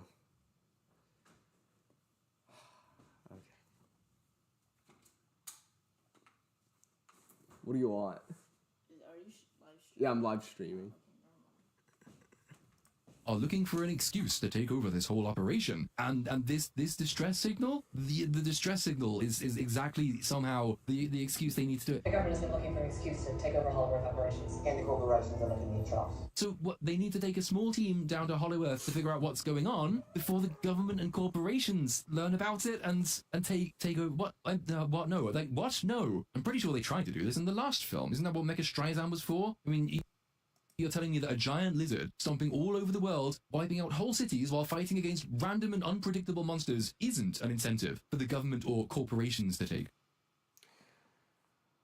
Well, I mean, Monarch has been a private off-the-books organization for a long time, even in the events of 2014 and 2019, and even 1973 when we're talking about Kong Skull Island.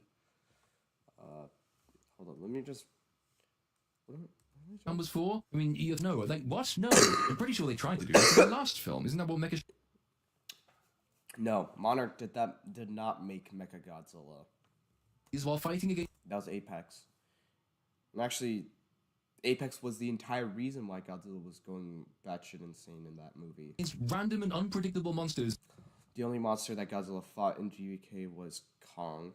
Isn't an incentive for the government or corporations to take over, but a random signal that you've randomly concluded is a distress signal, having previously dismissed it as electrical interference, a signal from something or someone you don't know, and a signal the government knows nothing about, that would be a reason for the government and corporations to take over? No. If you, probably just fed up with all the numerous Titan attacks that they've been suffering from now. So... what I would say is that I think what they're trying to say is that Godzilla, it's like a buildup of events, and now they're just trying to make up an excuse to take over.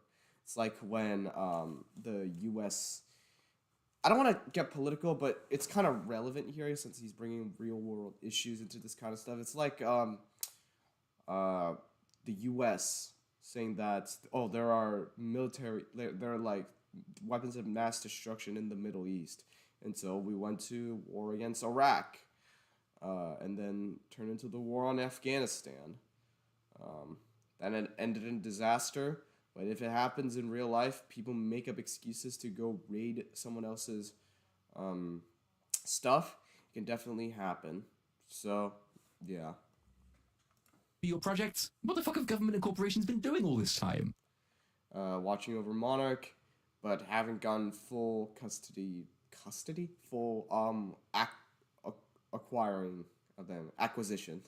Why aren't they already involved? Now, I'm not up on my monsterverse lore because I don't hate myself. Well, I guess by definition, I hate myself. I would love to debate Platoon on this kind of stuff. Like, bro seems to be a boring reviewer, but at least he can, like,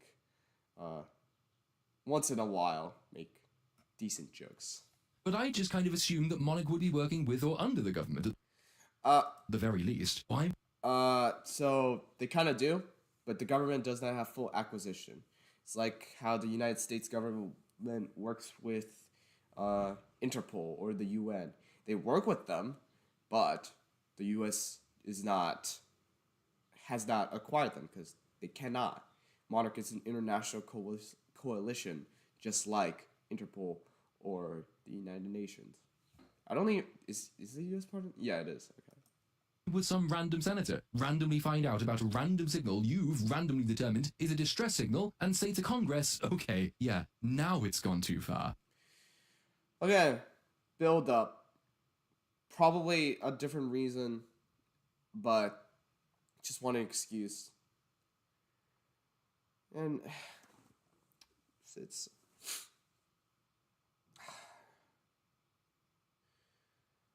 the United States have done this many times. I mean, they did it for the Spanish-American War. Why can't they do this? Naturally, the best people to send down to Hollow Earth are Eileen, Crikey, Bernie, Echo, and this nameless, fat, white, military-looking pilot guy. Yeah, because they need a bodyguard at least. Who, I'm calling it now, he's a villain or something. Oh my god, they do a hero walk. Oh, it's so cringe. I think even the film thinks it's embarrassing. It's so ashamed of itself. Look at it. Kong hops back into the big whirlpool and they fly their spaceship in after him. Things very briefly go all 2001. My god, it's full of shite. As they travel through Ant-Man's quantum realm and reappear on the other side in Hollow Earth. I can't recall precisely why they have to do interdimensional travel to get down into what is, I thought at least, just a big giant cave. They also can't be bothered to go back and check, because I'm pretty sure the explanation will knock several points off my IQ. So what do you say? Shite. As they travel through Ant-Man's quantum realm and reappear on the other side in Hollow Earth. I can't recall precisely why they have to do interdimensional travel to get down into what is, I thought, at least, just a big giant cave. Well, super gravity. And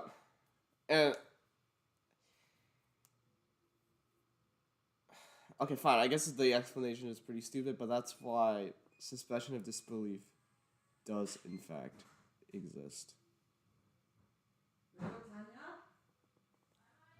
Hold on, my grandmother's here. I'll be right back.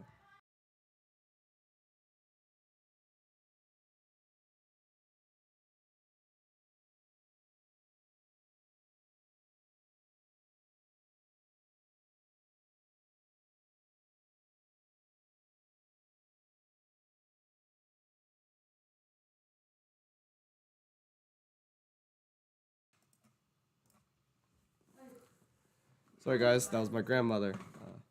Anyway, that.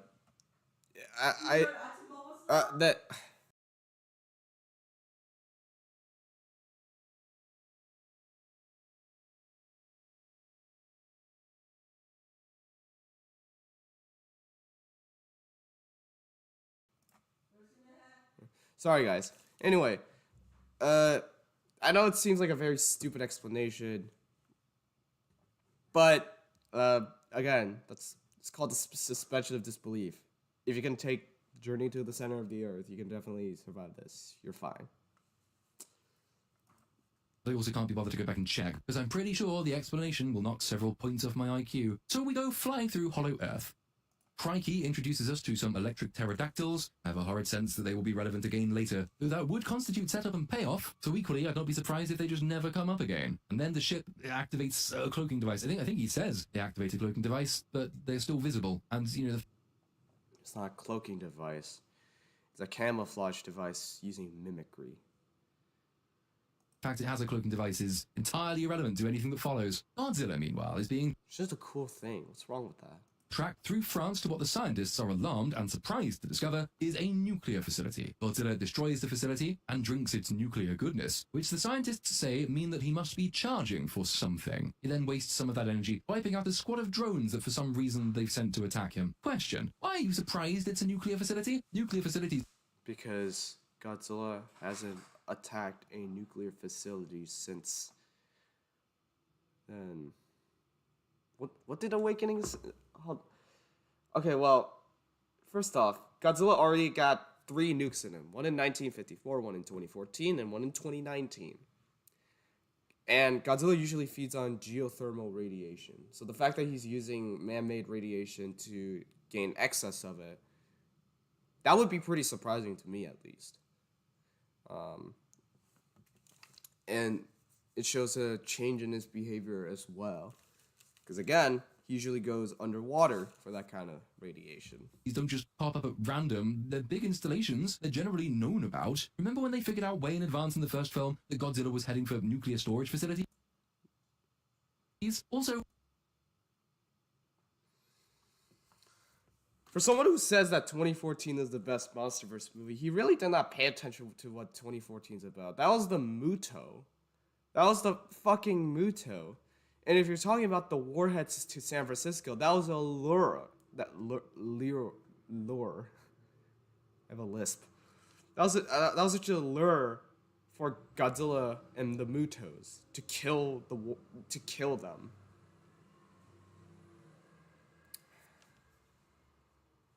why are you surprised that Godzilla should be going to a nuclear facility? Because again, Godzilla does not actively seek surface-made radiation. In King of the Monsters, he went to his radioactive temple in search of food. He was only bolstered, but he was bolstered by Sarazawa's nuke. That's all. I'm dead. Do you not remember just how much he likes munching on nuclear goo? I thought we'd established that by He should go underground. now. Also, why then do nuclear facilities even still exist? If you... For power, energy, electricity. Some cities run on nuclear power plants still. And yeah, that I guess that but like I get that the radioactive substance would want attract other titans, but that's why Godzilla's there. And if you're worried about Godzilla, then that's just a change in his behavior. He doesn't usually attack power plants.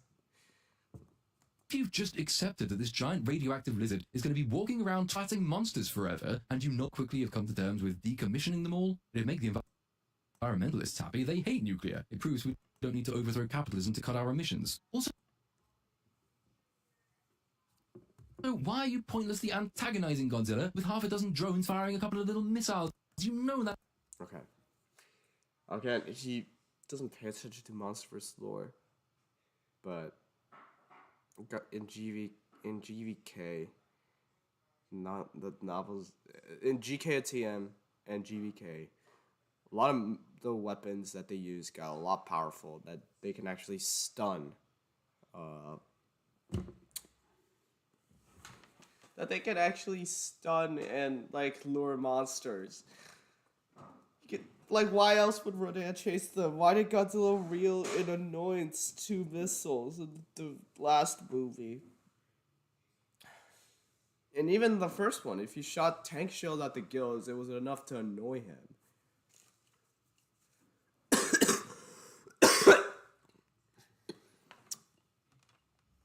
And it's not like the French military won't do anything. They still have to, like, lure Godzilla out to sea or whatever. That's not gonna hurt him, right? Pretty sure we established that several times over in the previous movies as well. Have you considered sedating him, maybe?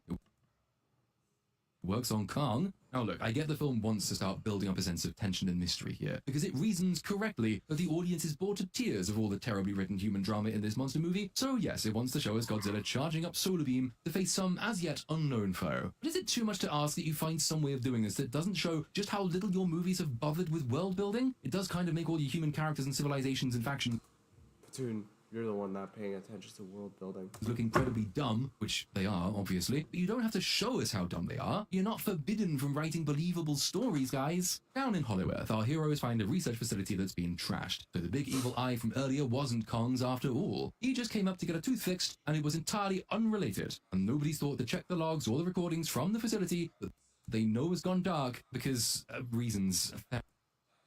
Destroyed. Fair enough. Everyone in the facility is dead. We're supposed to care about this because Eileen reminds us that these people had families. Then some mist clears, and the giant red handprint is seen on a cliff. This is bad and ominous for reasons that are pretty much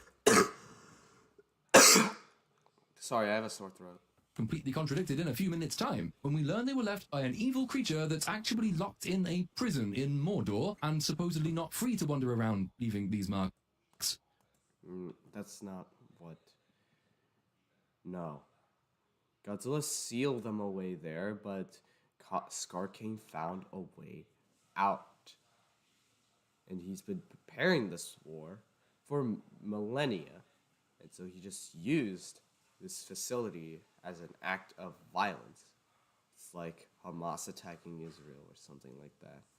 Again, I don't like to get political. I'm just making a general comparison. Scar King might have been sealed there, but that doesn't mean that he could have just sneak around under Godzilla's presence. And actually, I think Godzilla left Kong to Hollow Earth so that Godzilla can patrol the surface at all times. The bad thing that's actually happened is that the film is at this point broken, because the film doesn't really know what the fuck is going on. Because the premise, as we're later going to find out, is that the evil guy, who is this giant orange ape thing called the not Scargiver, that's the other thing. Scar King, that's one. Scargiver. He has been locked here, down in Mordor, essentially, in a prison, with his evil apes, because they tried to overthrow the world order. And he's been obsessed ever since with getting back to Earth. This is the premise. But he can't get back to Earth because he's locked in his prison. But if he was locked in his prison, how did he get all the way over here? He broke out of prison. Godzilla might have sealed him away, but that's not going to keep him there forever.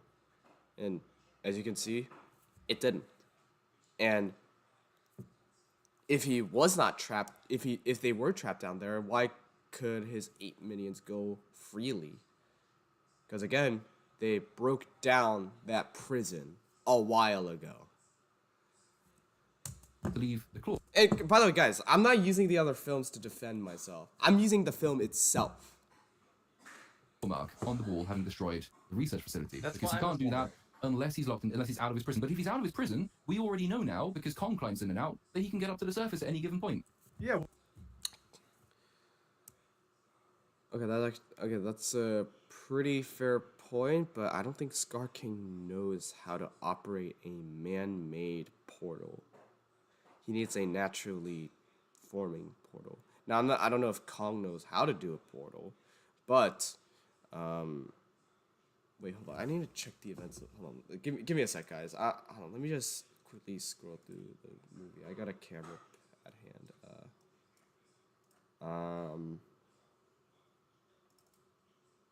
Oh, whoops. Okay. Just give me a sec. I just need to check the order in which, like, these are, like, just need to check if the order of all this is correct.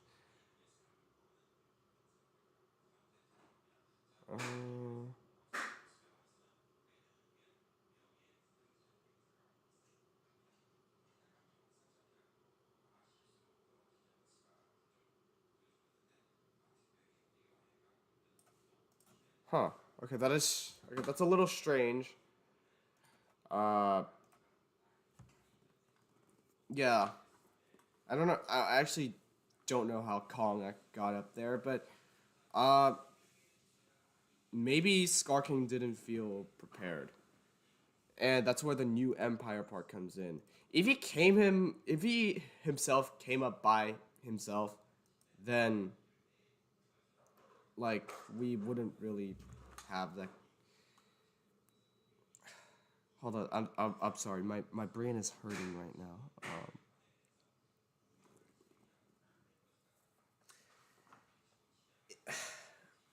Wait.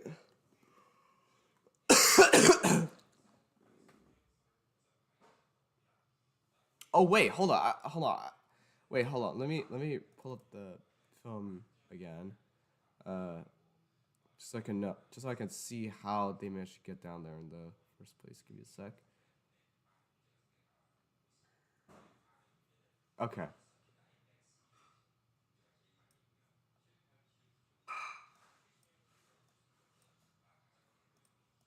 Okay, guys. I'm gonna pull up the film. Wait, hold on.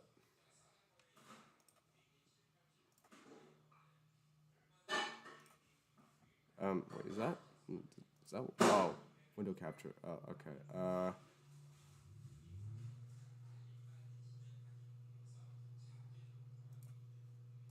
Okay, guys. See, nope. Wait, nope. That's not it. Here.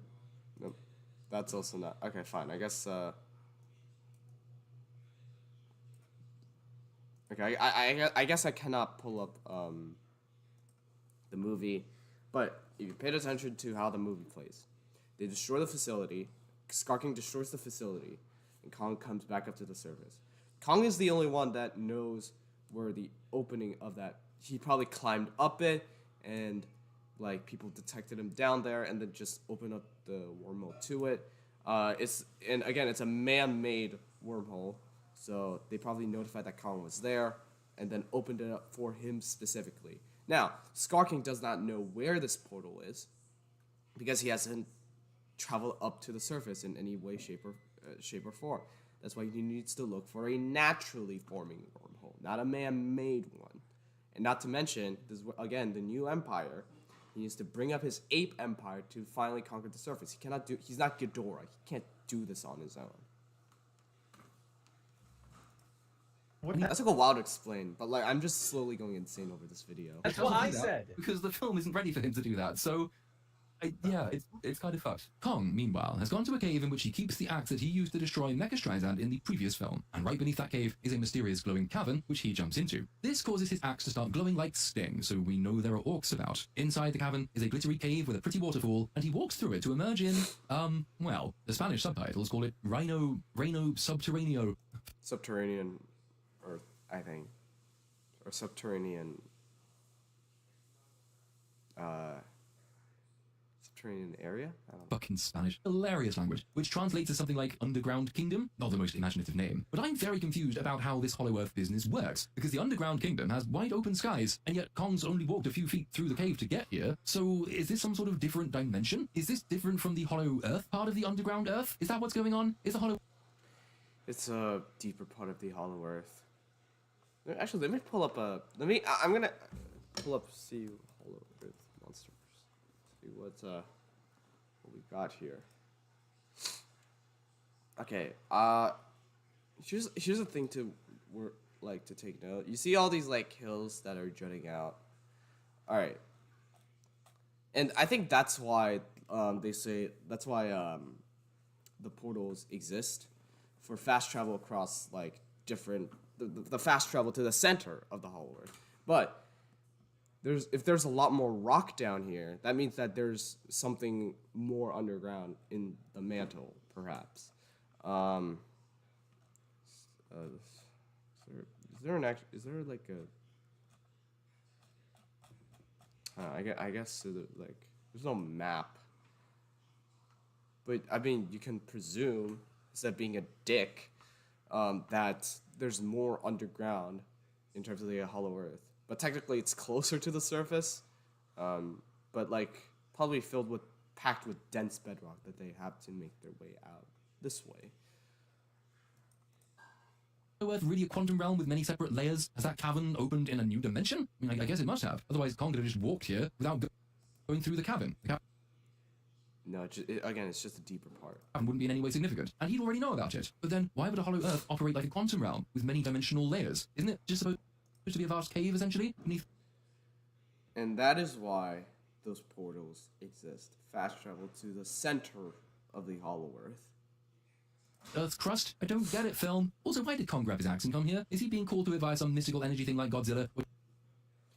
Probably that's like asking a Texan, why do you hold a gun around?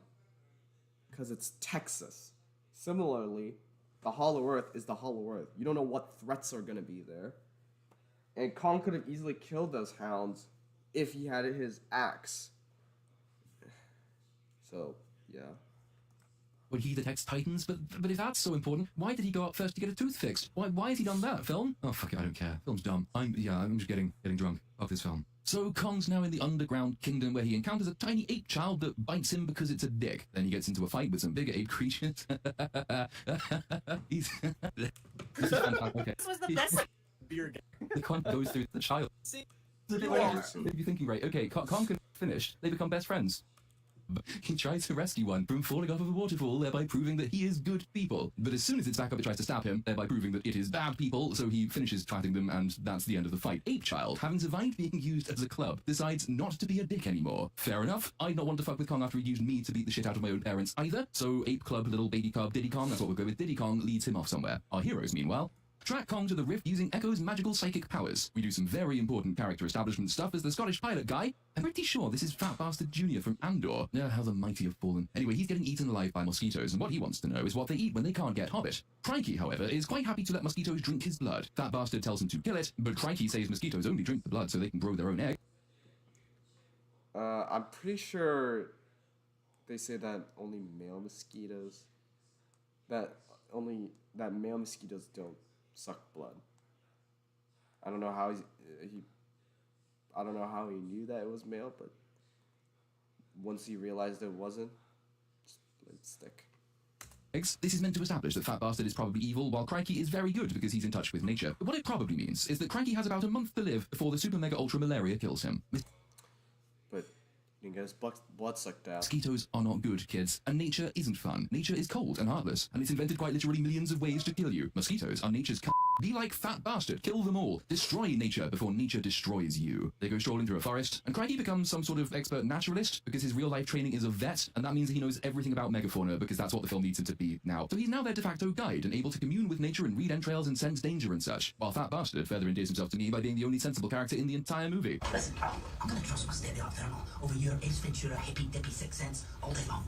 You got me? Oh, there's no need to call people names. That's for you, freak show. You don't shut it. I'm gonna take that camera, I'm gonna shove it right up your ass. I'm in charge. We move. But his fatal mistake is that he believes he's in a movie where sense, intellect, and general good taste are rewarded. And he's not. He's in a MonsterVerse movie. The rules are reversed here. Being sensible is a surefire way of getting yourself killed because this film reads sensibility as evil, and so yes, he is duly killed in a scene vaguely reminiscent of Samuel L. Jackson's demise in that shark film Deep Blue Sea? I think it's Deep Blue Sea. You know, the bit where he gives that rousing speech and then gets nommed by a flying CGI shark. Yeah, still a much better movie than this one, though. So the only relatable character in this entire enterprise is eaten by, for all intents and purposes, a tree, and the rest of the cast acts like the buffoonish, unfunny circus cast that they are, and they treat it all as one big joke. This is the thing about a tree. What you gonna do? I'm called base for Right in my face.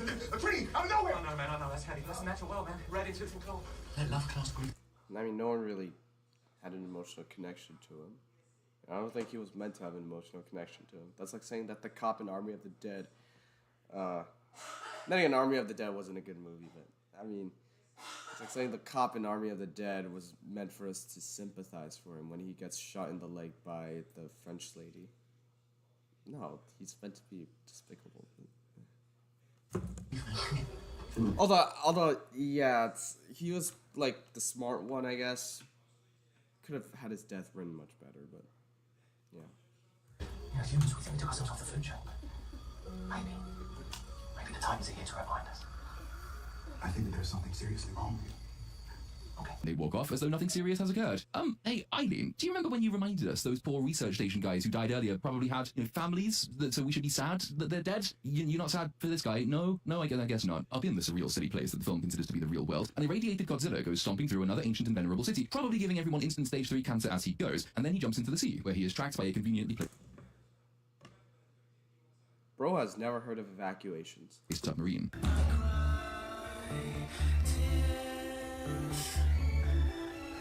This is because he's detected that a Rayquaza lives down there. No word of a lie, For the love of God, just call them what they are. It's Tiamat. Fucking Tiamat. Not that hard. Tiamat. Rayquaza. Oh my god. Rayquaza is in this movie, and he's just been chilling deep beneath the ocean all this time. He's bothered nobody. Nobody's bothered him. He's just been sleeping down there or something. But now Godzilla is going to go and kill him because, as the film hastily explains, Rayquaza is the biggest store of solar radiation on the planet. It feeds on solar winds or something, you see, despite living deep beneath the ocean, which is uniquely inaccessible to that sort of solar radiation, but never mind. So Godzilla goes off to munch on him, so he can be even more supercharged for the big battle against whoever the fuck later. And no, it's completely pointless asking why Godzilla wouldn't already have taken Rayquaza out since he's been sleeping down there the whole time, and because Godzilla didn't need Tiamat's lair before this. And Godzilla does not kill Titans indiscriminately. He's not Hamas. He's not the IDF. He kills them if they serve a trouble to him. And plus, Godzilla spared Tiamat in Dominion. And actually, I'm going to use Dominion right now for this. no, I have no idea how the military already knows all about Rayquaza, even though they've never encountered him before, because none of it matters. They probably have a Pokedex. It's a... Okay. Tiamat was first discovered in Godzilla Dominion. After Godzilla kicked Tiamat out of her lair, they presumably found Tiamat doing some stuff. Now, Dominion takes place in 2020. This movie takes place in 2027. You know what I'm about to say. Monsterverse film, we should just thank our fucky stars that they remembered that the monsters are supposed to be the stars, albeit for just a couple of minutes, rather than the human clown people we spent most of our time with. Godzilla vs. Rayquaza, here we fucking go! Oh, okay, maybe not yet. Just give it a few minutes. And this is why if you're not gonna pay attention to the lore or stuff like that, you shouldn't really be reviewing what you're trying to... Because, we have some more human shit to deal with first. We're back with the human clown people who stumbled across some ruins that suggest that an ancient human civilization used to live down here in Hollow Earth, and just fine. Oh, fucking whatever. If we end up saying that these were the ancestors of Echo's Indian tribe, yeah, I don't think I'll even laugh, because it's just how Hollywood treats vaguely Indian people these days. They're vaguely I still don't like the fact that he calls them Indian. They're so Asian. They're so Chinese. At least that makes more sense. Help! We can just wreck on their backstories to suit whatever cultural abortion Hollywood wants to put on screen. Also, why would the Iwi tribe coming from Hollow Earth like retcon anything?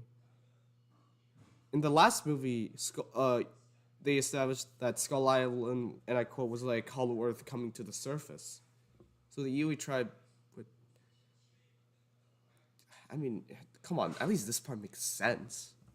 Any given moment. You might think you're one of the Choctaw tribe and that you know your backstory, but Disney hasn't gotten around to it yet. They've got plans for your people. No, this isn't cultural appropriation, this is just modern media. The ruins show an engraving of Mothra, and since we've just been reminded of Mothra, we can be reasonably sure Mothra will be in the movie later. Mothra did die in one of the previous films. I activate Deus Ex Machina. Hey, no fair. You can't use spell cards during my turn. Tell it to the writing staff. Summon Skull. Destroy his cheap Mothra imitation. Yay! We were totally ineffectual. Meaning that someone or something will have to revive it here. Then, a little glowing firefly thing pops out and lands on a rock. Echo goes to touch the little glowing firefly thing, I'm to say when you're slightly drunk, but apparently has terrible depth perception and coordination. She misses the little glowing firefly thing, and she ends up pressing the brick it was standing on, which turns out to be an ancient Indian button, which pours water down little canals in the floor, which they follow, why not? And that leads them to a kind of glowing membrane interdimensional hymen thing, which naturalist clown person decides to prod. Then Echo decides she can just rip it open, because, it's not like we've just seen a man getting eaten by nature, so none of these people know to be wary of what I mean, they touched it. They touched it like once. If it wanted to kill them, it would have killed them already. They find down here, no, it looks strange, it's glowing, it looks like a hymen, just stick something in it. That's what you do with hymens. And it turns out to be a dimensional wall that lets them through into, I don't even know where, the underground kingdom, I guess? So now they're there with Kong. That's my assumption that's being made here. It's really pointless trying to critique nonsense like this, because the people making it aren't sentient, and it's not meant for anyone with even a quarter of a brain. It's just an endless succession of nonsensical and then moments I mean, honestly, I kind of want to see Platoon remake this movie. I kind of want to see a rewrite of what he wanted to do. Maybe he wouldn't just make the movie at all. I don't know. Whatever. People who really aren't even characters, from point A to point B to point C, from CGI set piece to CGI set piece, a reluctant acceptance of the fact that a movie is supposed to have something resembling a plot, and it can't just be action figures smashing into each other, even though the fans of this sort of thing insist that that's the only bit they're really there for. The audience, that is you, darling. Platoon, you just lack patience. And, again, You can't do math. He should be insulted by this kind of thing, because the studio's assumption isn't just that it can get away with appealing to the lowest common denominator, but rather that the lowest common denominator, again, that's you, darling, are grateful for what they give you. Lowest common you keep on using that term. You could clearly think referring to the lowest IQ'd people. The lowest common denominator? This movie grossed almost. This movies have on route to gross at least 500 million. It is not appealing to the lowest common denominator. If anything, it's appealing to the greatest common factor. I could do jokes. That you can't see, and so don't need any way to combine the bits of these movies you like, the big battle kaiju stuff, with even a semi-competent story, which should be absolute horseshit, because there's plenty of media out there with fighting monsters and dinosaurs and massive robots and also semi-competent stories. I mean, hey, I mentioned it already, Pacific Rim isn't great, but it is so much better than this film. This is a world where Neon Genesis Evangelion exists, for fuck's sake, and yet you still find a fairly sizable contingent of people who defend the Monsterverse because, essentially, it's not even supposed to be as good as Pacific Rim was. No, but the Monsterverse is as good as Pacific Rim. You still haven't provided... I still don't understand... I would be more than entertained to see what kind of for him to go on a Monsterverse rant.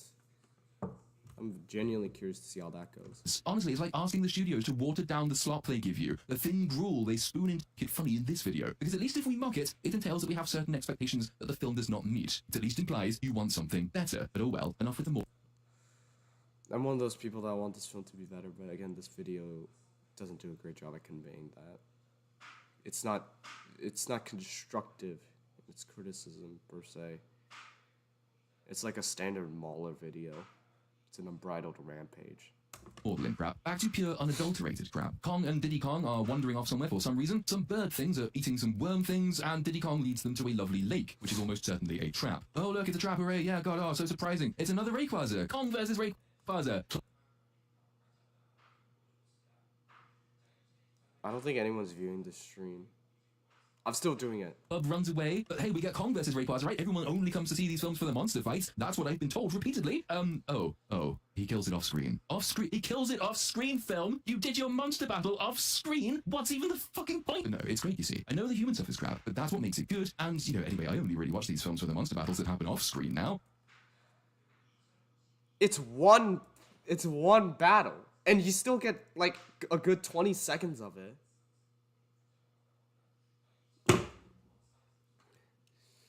And you still get a ton of monster fighting that happens on screen.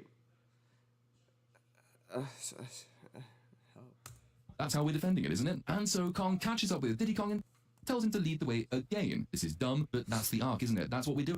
Well, it's just the arc of trust that Kong has.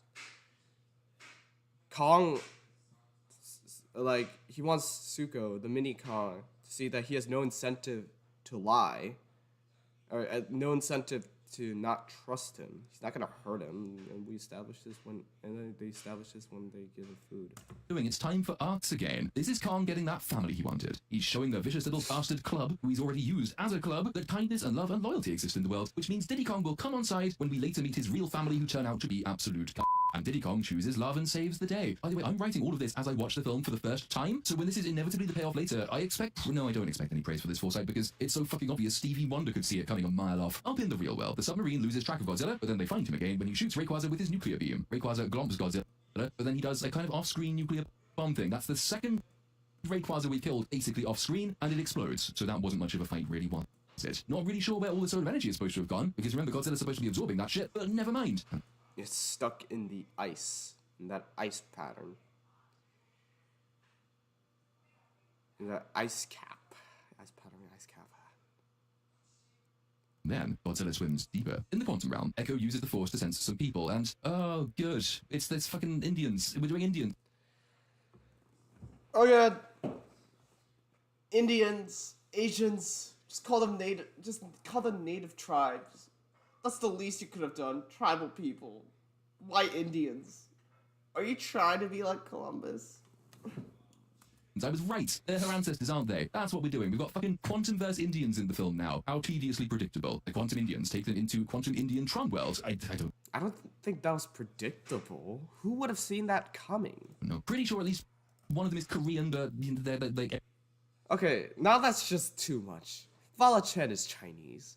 Every other cultural artifact here is... And I'm speaking this as a Korean. Is Indian. Fuck it. Quantum Indians. We're sticking with that. Eileen decides that she knows... Just call them tribe of people. ...is the etiquette of this previously unknown and uncontacted tribe of quantum realm Indians, and tells the rest of the crew to make eye contact with them, because that is considered polite. I don't know how she knows this. Didn't they establish something in Kong Skull Island? Something similar? Didn't Hank Marlowe say something? John C. Reilly's character. But I'm pretty sure it's only there because the writers are trying to do a funny, and the joke overrides the rules. That's how writing works these days. You should make eye contact with them. It's considered polite.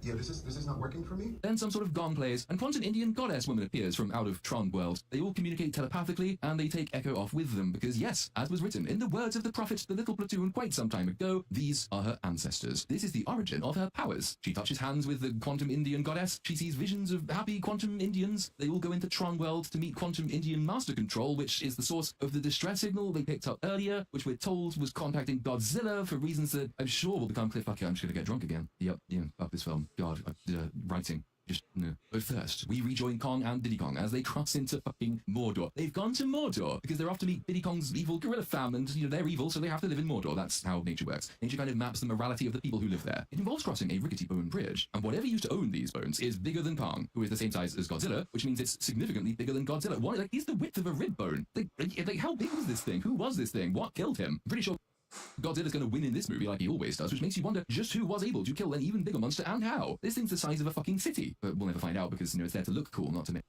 make sense. Why would we need elaboration on this monster? Why?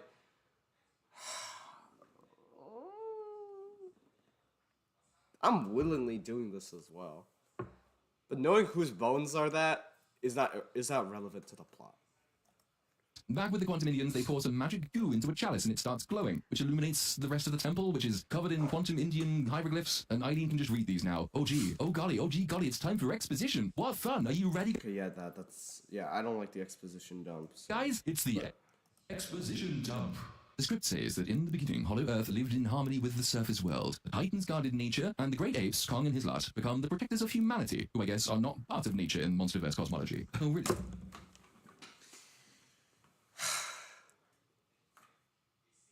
That doesn't... You can be a part of nature. Like, Homo sapiens are a part of nature. That doesn't mean... Wait, what am I trying to say here? Like... Okay, fine, I guess you could admit that it's pretty clunky dialogue, but how I interpret it is how the Titans have supernatural abilities, and how they can manage Earth and stuff like that. And in turn, the great apes came from that nature, and in turn, grew up to protect humans. That's how. So they're protectors of humanity, you say? But yeah, if everything and everyone lived in harmony, what does humanity need protecting from? Exactly. The Godzilla the Titan wars that appear that you clearly did not pay attention to. I need to send you to Monsterverse school. Well, fuck that, because then the Quantum Indians stole the premise of other ape-related films, and so it's written that a powerful and ruthless the rebel apes in Mordor. But crucially, he didn't kill the king. He didn't kill evil King Ape, because if he'd done that, then this film couldn't exist, and that would be very tragic. So he just sealed them away. He left the evil ape in charge, and the Indians believe he remains obsessed with reaching the surface world. And destroyed that research station, and left his claw prints on a cliff. And Kong can climb in and out of this place at will, meaning that the evil ape king could do it as well. Meaning that if the Scar King, his name is Scar King by the way, really wanted to invade the surface world, he could and should have done it already. He just hasn't done it yet, because the film wasn't ready for him to do that. And the Quantum Indians call him the Scar King, presumably because he is a king, and he has a scar. Not a ton of ambiguity with that one. This is our cue, of course, to go and meet the Scar King, as Diddy Kong leads Kong into the fires of Mount Doom. I don't think Scar King probably didn't know where it was. Where all the evil apes apparently live. They post no guards, so of course they didn't see them coming. Kong sees them, he does a Pikachu face. The apes are all lugging rocks around for no discernible gain. So, and what's her name is just narrating all of this as she looks at some pictures on the wall. Meanwhile, so this is all to accompany Kong going into the place with the evil great apes. And it's like, has anyone played the beginning of Dragon's Dogma 2 yet? No. No? Oh, well, to establish the basic game, one of the basic gameplay mechanics, you're in a prison and you have to go and pick up a rock and move the rock to a different place and put it down. For no reason at all, you just move a rock. That's what the apes do. So the apes in Mordor, there's the slave apes, and they just move rocks around. No, they don't do anything with them. They're not building anything. They just move the rocks. They're just moving them. And they're the slave apes. And then you have the evil apes led by the Scar King. But nobody tries to stop this strange new ape from walking in with his big axe. One of the Yeah, that was. I mean, they try to stop him later on, but yeah, I could see the complaint. Also, didn't War for the Planet of the Apes have a similar scene of just building the rocks for this fun of torture? Then again, it was a human on ape, but I don't think Scar King's pretty ruthless and heartless.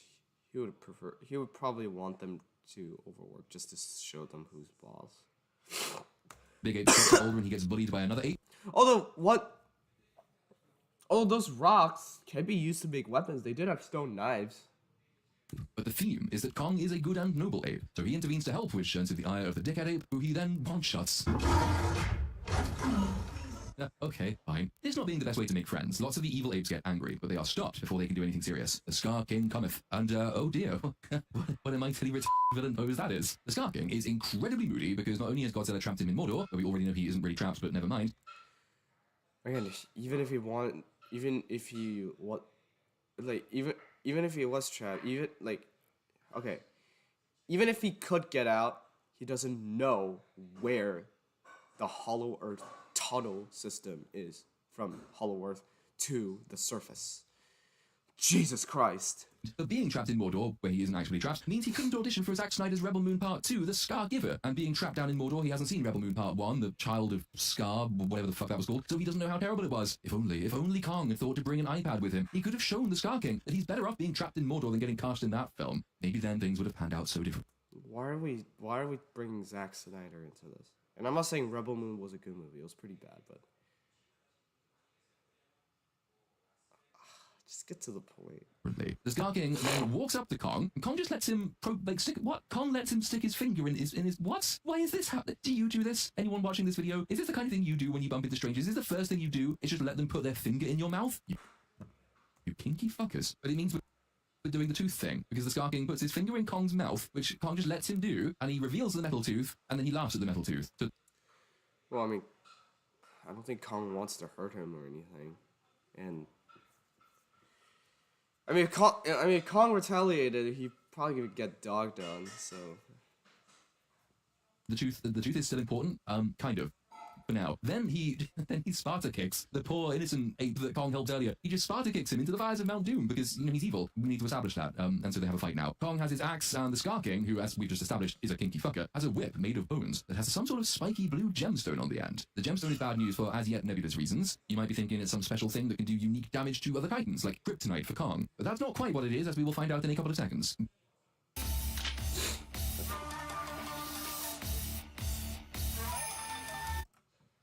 Being a kinky fucker, he chokes Kong with the whip, which makes Kong mad because nobody chokes Kong without consent, and this gives him a second wind. But then the Scar King commands some apes to push a big boulder into Mount Doom, and this blocks the lava river, which stops the lava waterfall, and this is all done solely for the awesome reveal of a chained up baby Godzilla thing. Is it Godzuki?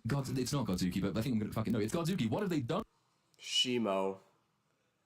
To my boy. We'll just drop the fact here that they just pushed a huge boulder off a cliff for no other reason than to try and make the reveal look cool. I mean, they sealed Shimo off with lava. Shimo is based on ice. You really want her to melt like that? And before your complaint is, why didn't she just melt inside? Probably because she was just in there, not next to the lava. Turns out that the Scar King controls Godzuki. It's not really Godzuki, it's something called Shimo. It's fucking Godzuki. Kong controls Godzuki with his little crystal thing. The crystal thing causes Godzuki massive pain, and only by pain can he be controlled. He's an ancient titan. We'll learn all of this in more exposition later, don't worry. But wait, if that crystal thing is so very important, if it's the one thing you have that enables you to control this giant frigid dinosaur fucker, then why have you stuck it on the end of your primary weapon, Scar King? And that seems like because it serves two functions. You can use it as a blade, but you can also use it as a mind control device. After you control Shimo, and like, keep her down. You can use it as a weapon.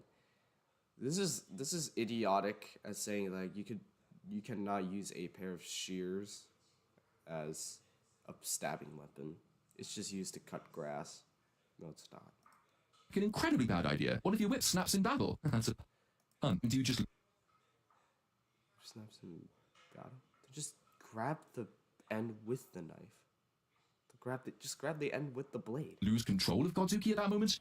I'd be You only lose control of Shima when you destroy the crystal. They establish that by the end. keeping it much closer to my person if I was an evil ape king. In the way that Sauron doesn't put the ring on the tip of his mace for a battle, for example. In the way Voldemort... Yeah, but it's also in the way that you could use a pair of shears as a stabbing weapon.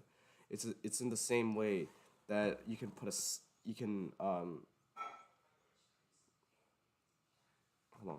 doesn't throw his Horcruxes at his enemies. I mean, this is just a basic villain competency test. Okay.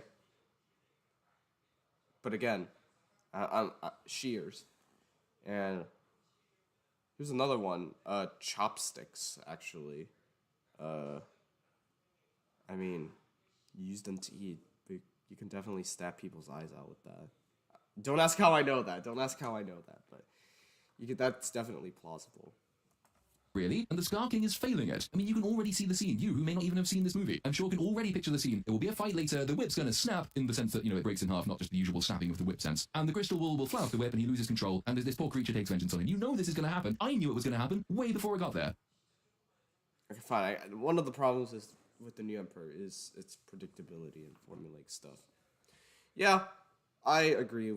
I kind of saw this coming. But...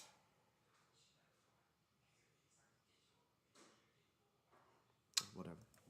Godzuki has ice breath, and this forces Kong to abandon his axe and run away. And tragically, this means we're going to have to go back to Eileen doing more exposition on behalf of the subterranean homesick Indians. The Scar King harnessed a terrible power, she explains. An ancient titan called, Shimo. That's its name. Okay, no, I'm still sticking with Godzuki, that's just funny. There's probably a meme in it somewhere. Godzuki caused the last ice age. Yeah, see, there is a meme in there somewhere. Eileen explains. And the Indians called Godzilla for help, because the humans brought Kong down to Hollow Earth, and the Indians think that Kong has been getting too close to Mordor in his hunt for a family, and this is bad for reasons we don't ever really learn, and him going there would just be terrible. And I can't help but note that Kong got here completely by accident, because the floor in a canyon collapsed. That wasn't part of anybody's plan. The Scar King has already been implied...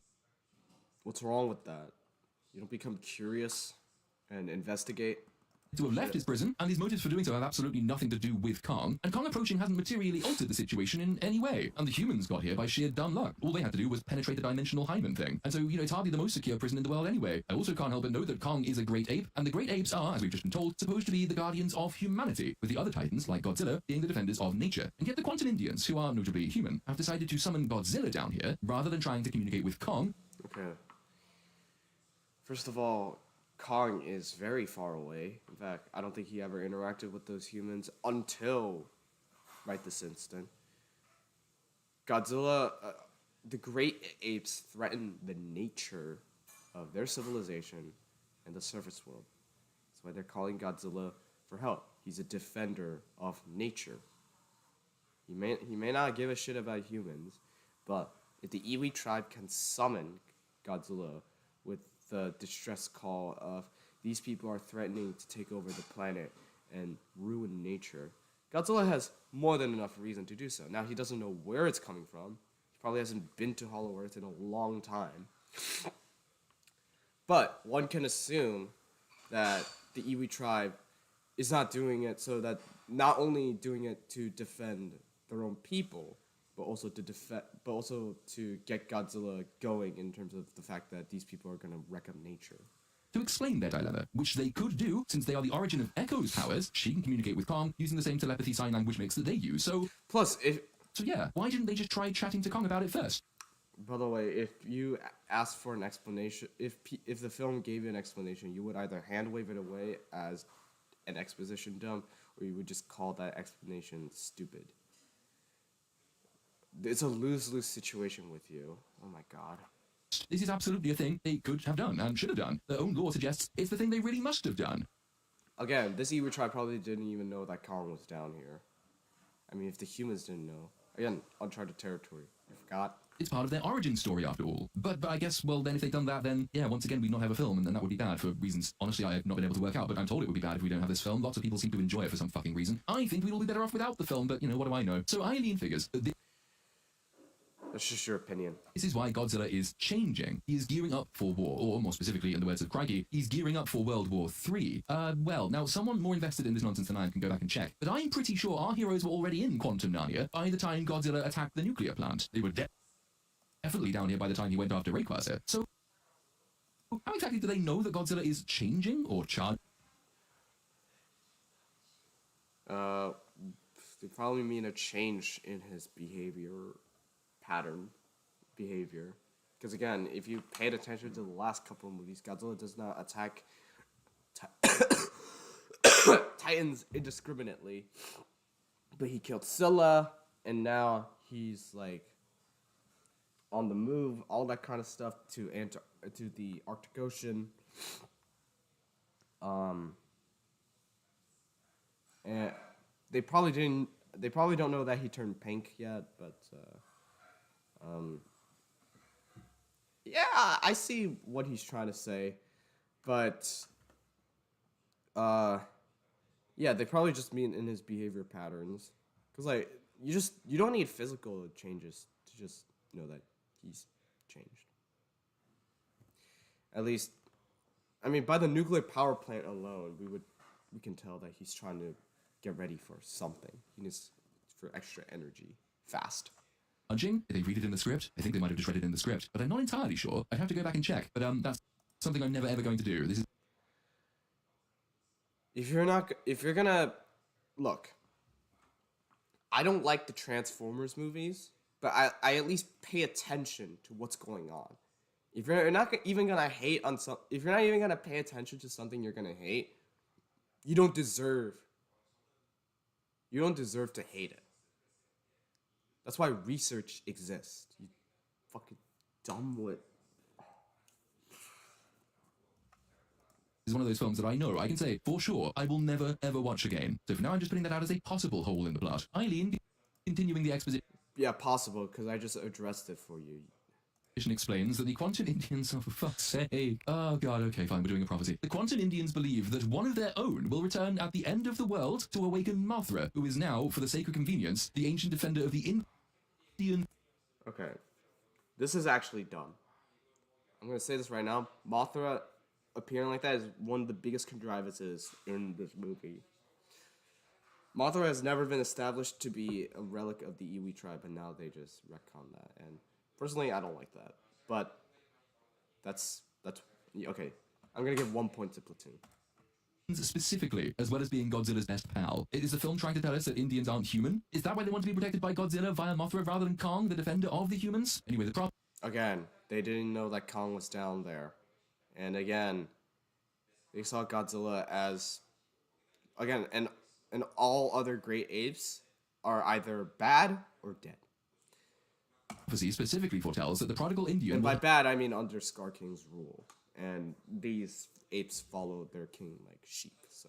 Hail from Skull Island. And who on our team happens to be a psychic Indian from Skull Island? That's right, it's Elizabeth Warren. If she can take on Wall Street, she can take on anything. Oh no, never mind, it's Echo. Echo is the Messiah, obviously. I mean, credit where it's due, I suppose. I didn't expect the film to completely obliterate the concept of free will, but here we are. That's what it's done. Absolutely everything that's ever happened at any point ever in the entire history of the multiverse was predetermined. And these ancient quantum Indians, by contacting Godzilla instead of Kong, even though... It's just a Jesus prophecy.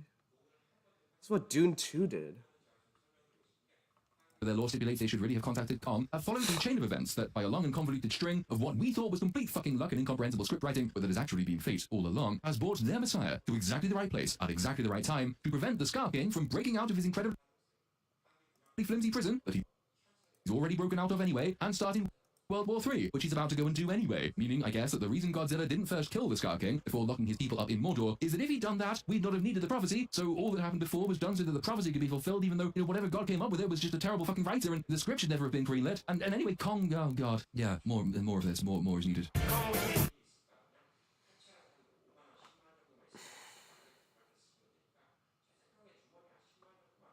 have 20 minutes left. Alright. Again, the Mothra part is really dumb. But there's nothing wrong with the fucking prophecy. You just hate this movie for the sake of hating it. But I mean, what can I expect from this guy? Because I just had a brain hemorrhage. But I mean, I don't understand why conveniences like this is such a bad thing. This is such a CinemaSins kind of thing. This is like on the level of CinemaSins. If we were to make a movie about Platoon, about his life, we would have to know how his parents met, how if they were ever gonna get together, if they were gonna get married, if they would have the exact same sperm cells and the exact same date to give him birth. Would you call that all a contrivance? Would you call that a convenience? No, because it's all. Well, I mean, I don't think he would call it a convenience, but by definition, all of that would be conveniences, just like what he described here. And I never understood why conveniences were necessarily bad. Now, are there bad ways to do conveniences? Yes. Transformers 5 is one of them. Jurassic World Dominion is also one of them. The New Empire is not one of them, besides Mothra. It really isn't. I think Godzilla vs. Kong's conveniences are also pretty bad as well. Because like, I mean, they had helicopters, but you first transported by sea, even though Godzilla's better at sea. Oh my god. Proving that. Anyway, Kong runs away and is chased by a bunch of mean apes, once again proving that this prison is completely fucking useless. There being no real sense. Probably broke out of it a while ago, and now they're only just of place or distance in this realm, not to mention scale, which really does deprive these supposedly massive creatures of any sense of awe, because without normal-sized comparators, they all. Okay, thank you. Even if they were moving fast, I still wanted them to feel big. That's what monsters are there for. Look normal size, we don't really know where we are or how long Kong's been running for. So when he suddenly lobs a stick over his shoulder that snaps a rope that releases a giant swinging boulder as a trap, we have to assume that Kong made this himself at some point for some reason. So we also have to assume that he's now back in familiar territory, because otherwise there's no way he knew that trap was there. I still don't know why the trap was there. Maybe he was anticipating an ATST walking through. Turns out Kong has a ton of traps all carefully laid out in this area, which is very handy. So when he gets pinned in... I mean, ever since the Hound showed up, he probably just wanted to show himself, like, that it was safe. Another canyon. Like, yeah. He almost succeeds in Ewoking the pursuing apes to death. Unfortunately, they are smarter than your average bear, and they spot a very obvious tripwire that he's placed in the ground. So Kong is in trouble. It's not that obvious when you're in an adrenaline rush, but yeah. Injured. He's facing off against a whole bunch of evil apes. Don't you wish you cared? Never mind though, everything's fine, because little Diddy Kong, who you think would be way too small to keep up with these massive fully grown apes in a long pursuit, pops up at probably got a head start. The last second and triggers the trap, which duly Ewoks the evil apes. Because Kong was nice to him, and so now he be nice to Kong. This is once again a time for arcs. They walk off together, but behind them, we see someone's hand come out of a pile of rocks, revealing that not all of the evil apes are dead. Up in the real world, Godzilla has now reached the Arctic. How much time has passed? He's got from Italy to the fucking... What? No! You don't get from Italy to France to the Arctic in 10 minutes. Anyway, pursuing helicopters report that... I mean, you can... Oh, yeah, I mean, they've been wandering for a pretty long time now. And Godzilla can swim at, what, 60 knots? Probably a couple hours, I guess, but... Okay, fine, I guess, alright, fair enough. This movie does have a time disparity thing problem. Plasma readings indicate that he's absorbing everything in there. Well, in where, film? You're not going to tell us where there is, no? Okay, fine. Where is there? Who the fuck knows? It's a glittery, pretty Arctic cave thing. This might be a callback to a location from a previous movie, but I would have thought that the film knew that everyone watching this film forgot the previous movies, right? That's kind of baked in at this point. We need to be reminded where we are, goddammit. Also, what are plasma readings? Why have they got to do with anything to do with Godzilla? Godzilla isn't a plasmid, he's a nuke kid. He's Plasma is a form of radiation. Hold on, actually, let me Google this just in case. I don't want people to... Wait, what the...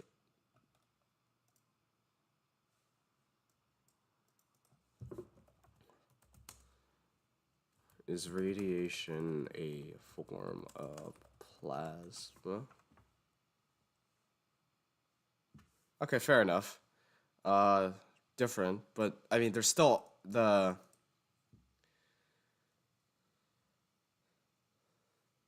still radiation is ionized, and actually, I guess you can make this go hand in hand, because radiation, like ionized radiation, is something Godzilla does emit at the regular, but it's not like he's pure energy. So I guess his cells must have plasma in them. So like, because that would mean that they are ionized. Yeah. Radioactive. Whatever the case may be, Godzilla is indeed sucking something out of somewhere, and then we return to Hollow Earth. That's the solar wind absorbing. You do know that white doesn't deflect, but okay, fine. I guess that part's stupid as well. You know, we're just jumping around like anything now. But Echo is playing with some happy quantum Indian children. They all look very, very happy. But the girl they've got to play Echo, and I know I've made this point before, but I really need to stress it because she really makes actual Echo, Marvel's Echo, Maya Lopez Echo look like Laurence Olivier. I don't think this character has ever pulled a single facial expression. Look at her here. Look at her in this scene. Look at her here. Look at her in this scene. Now look at her dancing with the happy Indian kids. This is just their normal face. She only has one expression. She looks like she knows that she looks like a complete pillock. Eileen is sad because she doesn't want to have to. She still smiles. This is like a Henry Cavill Superman doesn't smile problem. What? I don't understand this. Give Echo up, but she knows that she has to because it's the life that little Echo wants, as revealed in that conversation that didn't happen earlier. Like she's smiling right there. Bernie, observing the Quantum Indians, deduces that they power their city by oh, for fuck's sake. Bernie deduces that the Quantum Indians power their city by manipulating gravity using magical pyramids. I don't even. Okay. Crikey tells him not to publish these findings. Not because they're just so incomprehensibly fucking dumb, but because he says this place is an unspoiled paradise. It won't survive contact with the outside world if he reveals its location. But I'm pretty sure they'd be fine, because, you know, as we've established over at least 2 films now, A, the government and the corporations and such already know about this place, and B, they don't know about this place specifically. If this place is incredibly hard to get to, you need spaceships capable of surviving it. Well, I mean, if you're gonna, they're probably mass producing. They're probably gonna mass produce like a giant immigration down there. And you know what happened to Columbus and the Indians? I'm allowed to call them Indians. I'm not racist. Probably gonna rid them, because they have spears. They've got unless Mothra will be there to protect them, but actually no, Mothra's gonna be there to protect them. But even then, the point is that these Iwi tribes want to be left alone in their world. They don't want any more expansion going on. 2001 reference to get down here. And see, this place is also full of incredibly lethal giant monsters. I'm not sure members of the public. That's why the membrane exists, for protection. That was that entire point of the invisible shield. Fully understand this, but I'm quite sure they couldn't just hop in a whirlpool and become interdimensional Hollow Earth tourists, ruining the place with their second homes. I don't think that's much of a risk, crikey. Anyway, then the Quantum Indians spin a rickety old wheel, which deactivates a Wakandan force field thing that they have that shields their entire civilization from people outside for no good reason, and it lets in injured Kong, accompanied by Diddy Kong. Oh, but oh no, one of the evil gorillas was walking literally 5 feet behind him, so he now knows where the Quantum Indians live. Kong was able to find this place because of his psychic connection with Echo. He falls over and she attempts to act. It is really quite tragic. Kong's problem, as Crikey explains, is that his arm now has severe frostbite from his encounter with Godzuki. Evil Ape, meanwhile, teleports home and tells Scar King where the Quantum Indians live. Nope, I'm not condensing any of this. The film really does just jump around like a coked up child on a bouncy castle. The apes are now off to war. Scar King rides on top of Godzuki's frozen back, and this doesn't give him frostbite, because if rules were followed, we'd not get what the film thinks is a cool visual. Whereas I'm just... Shimo doesn't emit...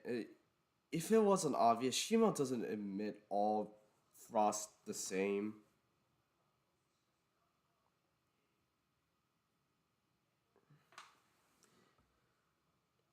Clearly, Shimo's beam is that's like saying when what is it? Like Godzilla shoots his atomic breath down the Femuto's throat in 2014. Does that mean that in his entire body is 100,000 degrees? And now you can make the argument that Shimo is steaming out here. That clearly means that she's like thermonuclear burning Godzilla in 2019. Do you think all of this would emit the same as her frost breath? No. If anything, the heat should be going towards the coldness, suppressing it. And by the looks of it, Scar King isn't actually like there's no mist being emitted on top here. let's see. Yeah, it only comes out through the sides.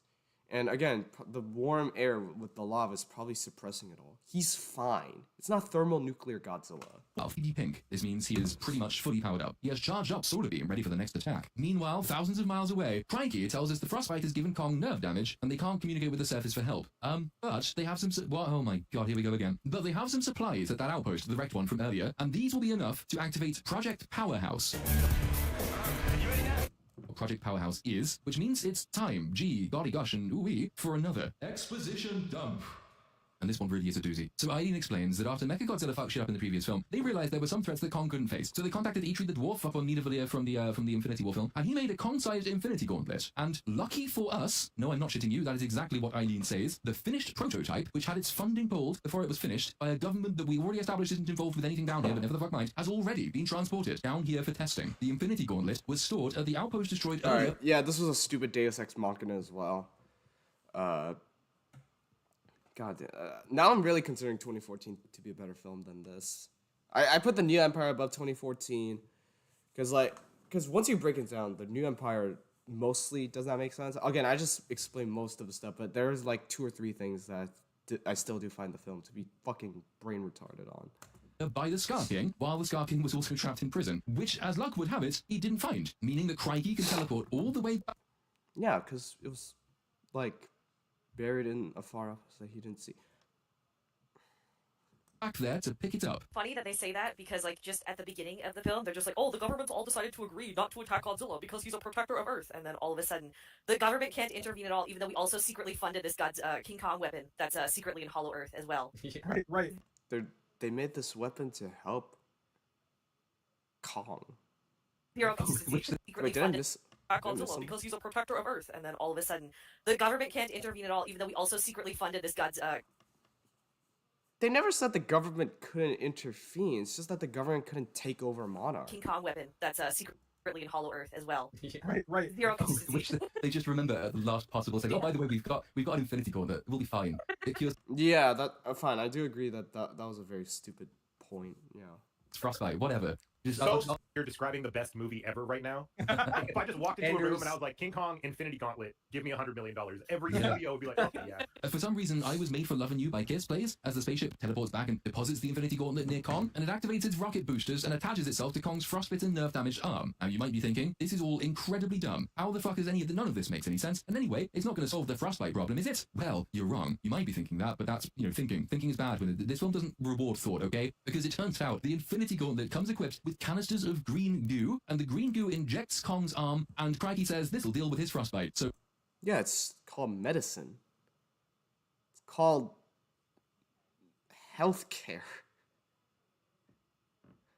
Like I established earlier in the stream that you're probably right leaning, so you probably don't really like Obamacare. Wait, no, you're British. Why have I made? So Kong is fine now. All of this happens just in time as well because the Scar King and Godzuki and the Evil Ape Army, they've waltzed out of their prison again and they're arriving on the scene imminently. So, yeah, they're really... I mean, are you taking the piss, film? Are you having me on? Have you seriously just spawned an Infinity Gauntlet on the spot and hand-waved it away with a character saying, oh yeah, we just happened to have this lying around. That was lucky, wasn't it, guys? I mean, you just happened to have a frostbite-curing Infinity Gauntlet in your fucking shed, did you? Jesus Christ, Supertramp, this film! What is going on? No, none of this is how anything is supposed to work. Diddy Kong spots the approaching army and warns them that the evil apes are around the corner, so now Kong has to go off to fetch Godzilla, because, as Eileen explains, Godzilla won't come down into Hollow Earth unless Kong brings him. Even though Kongzilla has been roiding himself up on radiation for a big battle, he still is going to wait to be invited? And what was his thought process going on here? That the threat was about to come to the surface. That's what it was all about. That what we're going with, film? It's necessary, though, because only together can they stop the Scar King and Godzuki from reaching the surface, which we have now established, since Kong is running from here to the surface, and they are free to walk from their prison to here, but they could have done it any point before now, and they just didn't, because if they did, the film wouldn't work. Right. I think just maybe this whole film is maybe, just possibly, perhaps, there's a slim, tiny little chance that this film is a bit broken. And I don't know, maybe it's just me, maybe I just can't appreciate how good it is, because I don't fully appreciate how bad it is, when enlightened people know that it's as good as it is because of how bad it is, but no, I'm just sticking with the theory that this is just broken, dumb shit. Meanwhile, thousands of miles away, we are now in Egypt, so more famous landmarks can be obliterated. Thousands of years ago, people were very bored. One day, a nameless Egyptian pharaoh with ridiculous hair decided to lock the magic building one of the Great Pyramids, and Kong climbs out of it. Oh no, we're trapped! Quick, or whether the sand covers a portal and he just climbs through it and climbs through the sand, but the portal was always there. The portal. It was just a portal that was uncovered, just buried by the sand, never opened, to be honest. Because, like, I mean, why would the Iwi tribe open up their portal in Egypt? It's collapsing, and I had such a full life ahead of me. Run away, run away! This is the... There appears at just this moment. Initiated into the ranks of the Quantum Indians, so she can go and wake up Mothra, which, as Eileen handily explains for us in case we missed it the first time, is key to protecting Godzilla, so Godzilla can protect the Hollow Earth and its pathways to the surface from the Skarking. I think those are the stakes. It's a little bit confusing at this point. Mothra wakes up and Mothra flies off. The Quantum Indians decide to evacuate their little Quantum Indian town. Something about gravity pyramids is mentioned again. I don't think it makes sense. Yeah, I showed this film to a friend. He loved the movie, but he was majoring in physics, and yeah, that part didn't make sense about the electromagnetic. So I'm just gonna play it because I don't care. Becomes an engineering mechanism, forcing the two things from Himself as a character. Crikey, utters the most meta line in quite possibly the entire history of meta lines. While we are throwing random shit at the wall. Yeah, this guy gets it. This guy knows what's going down. This guy knows what film he's in, which means whoever wrote him knows what's going down and what this film really is. And rather than writing something that doesn't resemble throwing shit at a wall, they thought, fuck it, this'll do. We'll just have a character sort of jokingly point out how shit it is. So now here we are, watching the results. Do you see what I mean, guys? Do you see what I mean, darling? When I say that the film is insulting you poor, strange Monsterverse fans, do you get it yet? You'll be being fleeced, you brainlets. Says the person who doesn't even pay attention to the lore and fails to even do the slightest bit of homework and claims that 2014 is the best of the Monsterverse when you don't even know what happened in 2014. And also, if you don't like King of the Monsters, your opinion is just invalidated like that. Film thinks you're dumb, and the film is quite possibly right. Crikey's mad plan is to go get some reinforcements. So yes, obviously... Although I do agree that Wingard's Godzilla Kong films have been spoon-feeding us information, which I don't really like.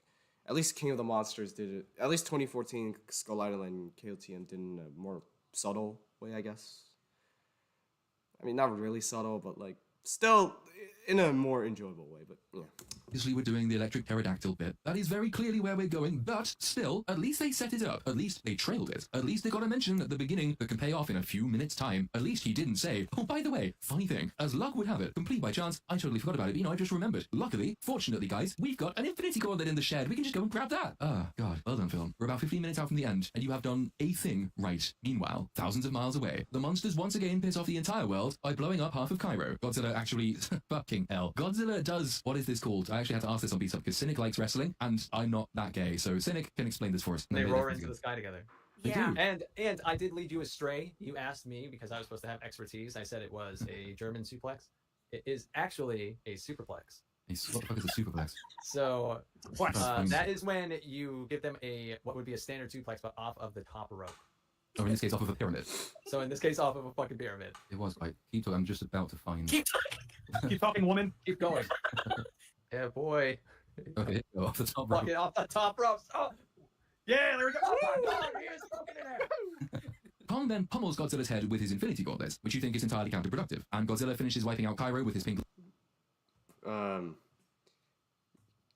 Kong was trying to drag Godzilla down there, but okay. Laser breath, which you likewise think is entirely counterproductive. I don't really know why Kong didn't just immediately hop back down into the portal and... Because Godzilla doesn't... Because Godzilla might be... Honestly, that's actually a pretty good point. Alright. Another point for Platoon. But... Could have just said... Maybe he could have just anticipated at the surface, but... I mean, then again... Godzilla... Godzilla's atomic breath... probably, like, prohibited from... Because, again, Kong tried to do this motion to tell him to stop, but by then Godzilla was too late. Now, before then, he could have jumped in. I agree with you on that. But because Godzilla now has the superior firepower, and probably just wants to kill Kong again for breaking their truce, yeah. I don't think Kong is going to make it to the make it to the Hollow Earth without being scorched. Godzilla into following him rather than waving his arms and trying to communicate. I mean, that's what they did by the end of the movie of GVK. Kong thought that it could work again, but Godzilla, he's a bit of an asshole. I guess if he'd done that, we'd not have got this pointless fight about the runtime out. But it's because again, Kong was trying to communicate with Godzilla, but again, he forgot that. Not that he forgot, but he just assumed that Godzilla would know, like by the hand gestures, that he would get the memo. But it's cool because Mothra then appears, and Mothra just goes, meh, and this solves that they stop fighting. That's how the thing ends. This is how they talk. Godzilla calms the fuck down. He has a chat with Kong. They're all friends now. Everyone's on the same page. It's just that Godzilla now has much less radioactive power, quite possibly also a concussion, and they're both weakened for their fight against the. He evolved for a reason. The Scar King? At least that's what I was thinking, but, you know, I had a mind to quality here, and that was a big mistake, because the film doesn't have any mind for quality at all. There's no connection between this fight and the final fight. They're not weakened in any way. It just proceeds as though this fight never occurred. Meanwhile, setting up what I'm sure is going to be an absolutely catastrophic CGI finale. Thousands of miles away, the Quantum Indians manipulate their magical pyramids to create several minutes worth of anti-gravity to protect the sky portals. But Godzuki uses ice breath to freeze one of the magic pyramids to stop this from happening. But, yeah, brilliant. Totally called it, never doubted it for a moment. Crikey flies back into the picture with a flock of flying electric pterodactyls, and they proceed to royally piss off Scar King and Godzuki and his army. This buys enough time for the humans to board the spaceship and escape. And then Godzilla and Kong portal in, and we get this unbelievably cringe trailer shot that I am honestly surprised made it into the final cut. I'm surprised it made it into the trailers because it looks appalling. It's so corny and cheesy and badly rendered, and nothing is big. Okay, I gave you badly rendered, but we've seen much cheesier stuff in Godzilla, and I'm not using that as a defense, but Godzilla running like that is the least of my concerns. Because these two are supposed to run, and Godzilla in particular is not supposed to run, and if you like this, you've probably got long COVID because, my god, your taste buds have been completely fucked. But Godzilla ran. Godzilla ran in King of the Monsters. Godzilla ran in Versus Kong. Then again, you hate those movies. But, yeah. Now, could he have ran better? Yes, I agree. If you said you don't like the way Godzilla's running, then I agree with you. But saying that Godzilla shouldn't run is like saying Godzilla shouldn't run is like saying Yoda shouldn't jump with a lightsaber. What the fuck? What is wrong with Godzilla running? Again, the animation, the visual effects can be a lot better. It's really dooky. But there's nothing inherently wrong with Godzilla running, okay? Fucking obliterated at some point. So yay, it's got let me just badly rendered. Nothing as big as these two is supposed to run, and nothing as big as these two are supposed to run. Well, I mean, just Gypsy Danger and Pacific Rim ran in Hong Kong. The Mutos also ran when they charged towards Godzilla. Are they excused? And why can't Kong run? Why can't Kong run? He ran in Skull Island. He ran in Versus Kong. This feels like this is not just racism. This feels ableist. Godzilla in particular is not supposed to run, and if you like this, you've probably got long COVID because, my god, your taste buds have been completely fucking obliterated at some point. So yay, it's Godzilla and Kong versus Godzuki and Scar King, with the added bonus of Quantum Indian pyramids fucking with gravity. Worse in every way, and fuck, more whiskey. Give me all of Matrix Revolutions, but it's just worse in every way. No big deal at all. And then the magic pyramid buff times out, and everyone very sensibly falls to the ground, where the fight should probably have taken place anyway. Mothra rescues our heroes before their ship crashes, while the rest of the Biggins fall through a portal, and Kong inconveniently gets his axe lodged in a wall, so he's lost that for now. Meanwhile, thousands of miles away, the entire population of Rio de Janeiro has been short-sighted enough to live within view of another famous landmark. Oh, Cristo Redemptor, Christ the Redeemer has, ironically enough, ensured that huge satanic monster things will bring death and destruction to people in his shadow. So yes, we're off to fuck up Brazil. I mean, fuck it, why not? We've done Italy and France and Egypt. Might as well add some samba into the mix, spice things up a bit. Honestly, at this point, I think humans of this world will be well advised just to take down all their landmarks. Maybe the BLM people are right, even if they don't realize it. They might think that tearing down statues because of like invented claims of racism and slavery, but what they're accidentally doing is saving all of America from being attacked by giant monsters. Because if you leave the landmarks up, you're just inviting the likes of Roland Emmerich and Michael Bay and whoever the fucking hack made this film to come and just kill all of them and everyone who lives near them. What? What are you talking about? It's just a symbol. It's just hold on. I need to rewatch this entire point. Let me put it in normal speed. Ironically enough, ensured that huge satanic monster things will bring death and destruction to people in his shadow. So yes, we're off to fuck up Brazil. I mean, fuck it, why not? We've done Italy and France and Egypt. Might as well add some samba into the mix, you know? Spice things up a bit. Honestly, at this point, I think humans of this world will be well advised just to take down all their landmarks. Maybe the BLM people are right, even if they don't realize it. They might think they're tearing down statues because of, like, invented claims of racism and slavery, but what they're accident.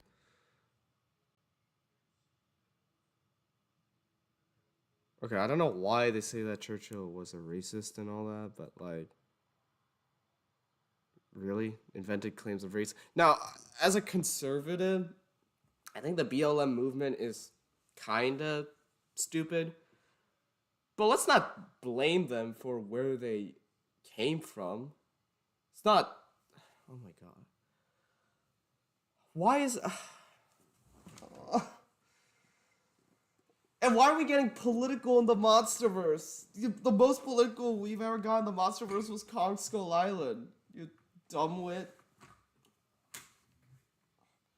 Doing is saving all of America from being attacked by giant monsters. Because if you leave the landmarks up, you're just inviting the likes of Roland Emmerich and Michael Bay and whoever the fucking hack made this film. They're just they're just destroying. It's just a coincidence that they like to destroy.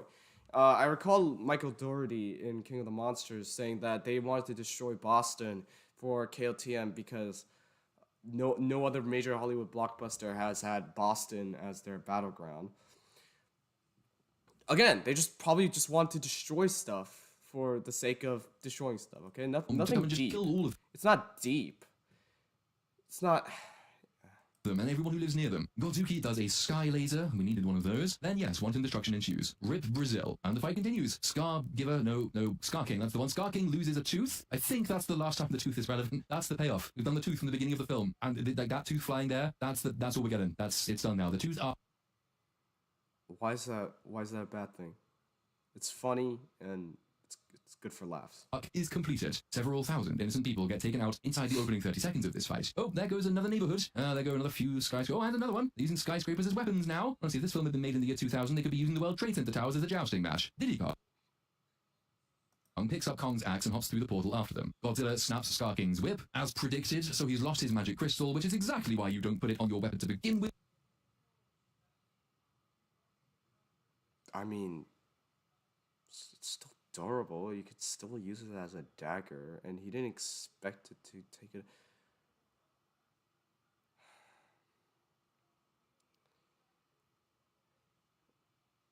Okay, going by this logic, and I'm just gonna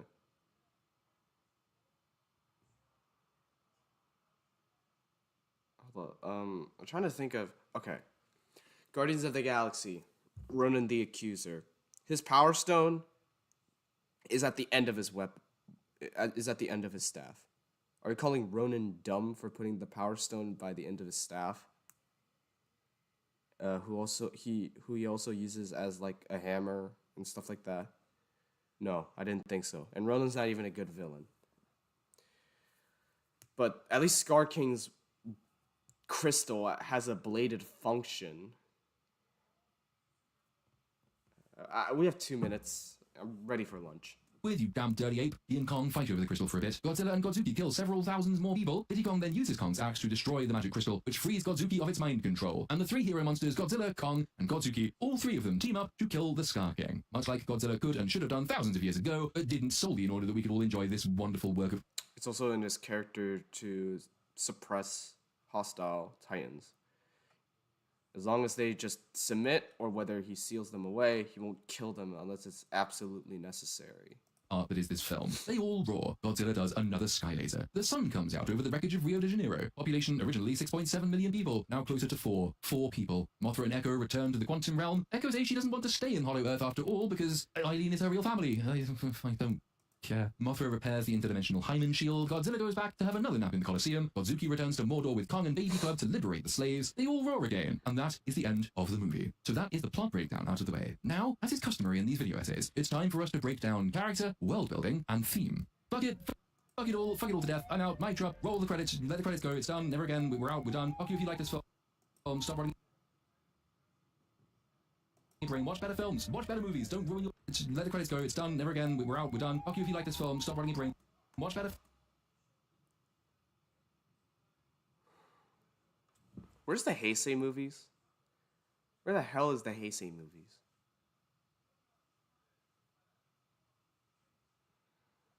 Films, watch better movies, don't ruin your children by taking them to see this film. Dune video, there's a Dune video coming up next. The Dune video is going to be really good, just watch that one, you get to learn things. We're going to talk about writing. The Dune video, Morty, watch the Dune video. Dune video, Morty. Okay.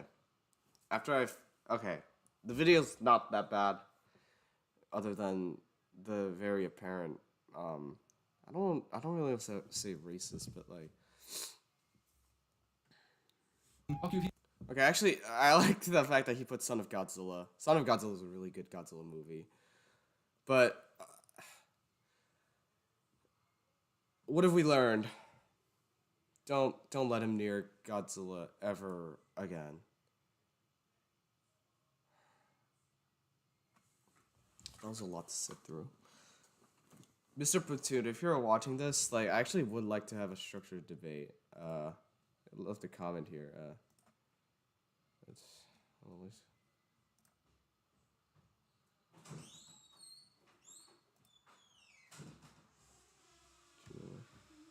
I don't know. Anyways, I'm gonna get my own Godzilla x Kong: The New Empire review out soon, but I'm sorry. I actually feel like I'm in physical pain doing this. But hold on. Oh.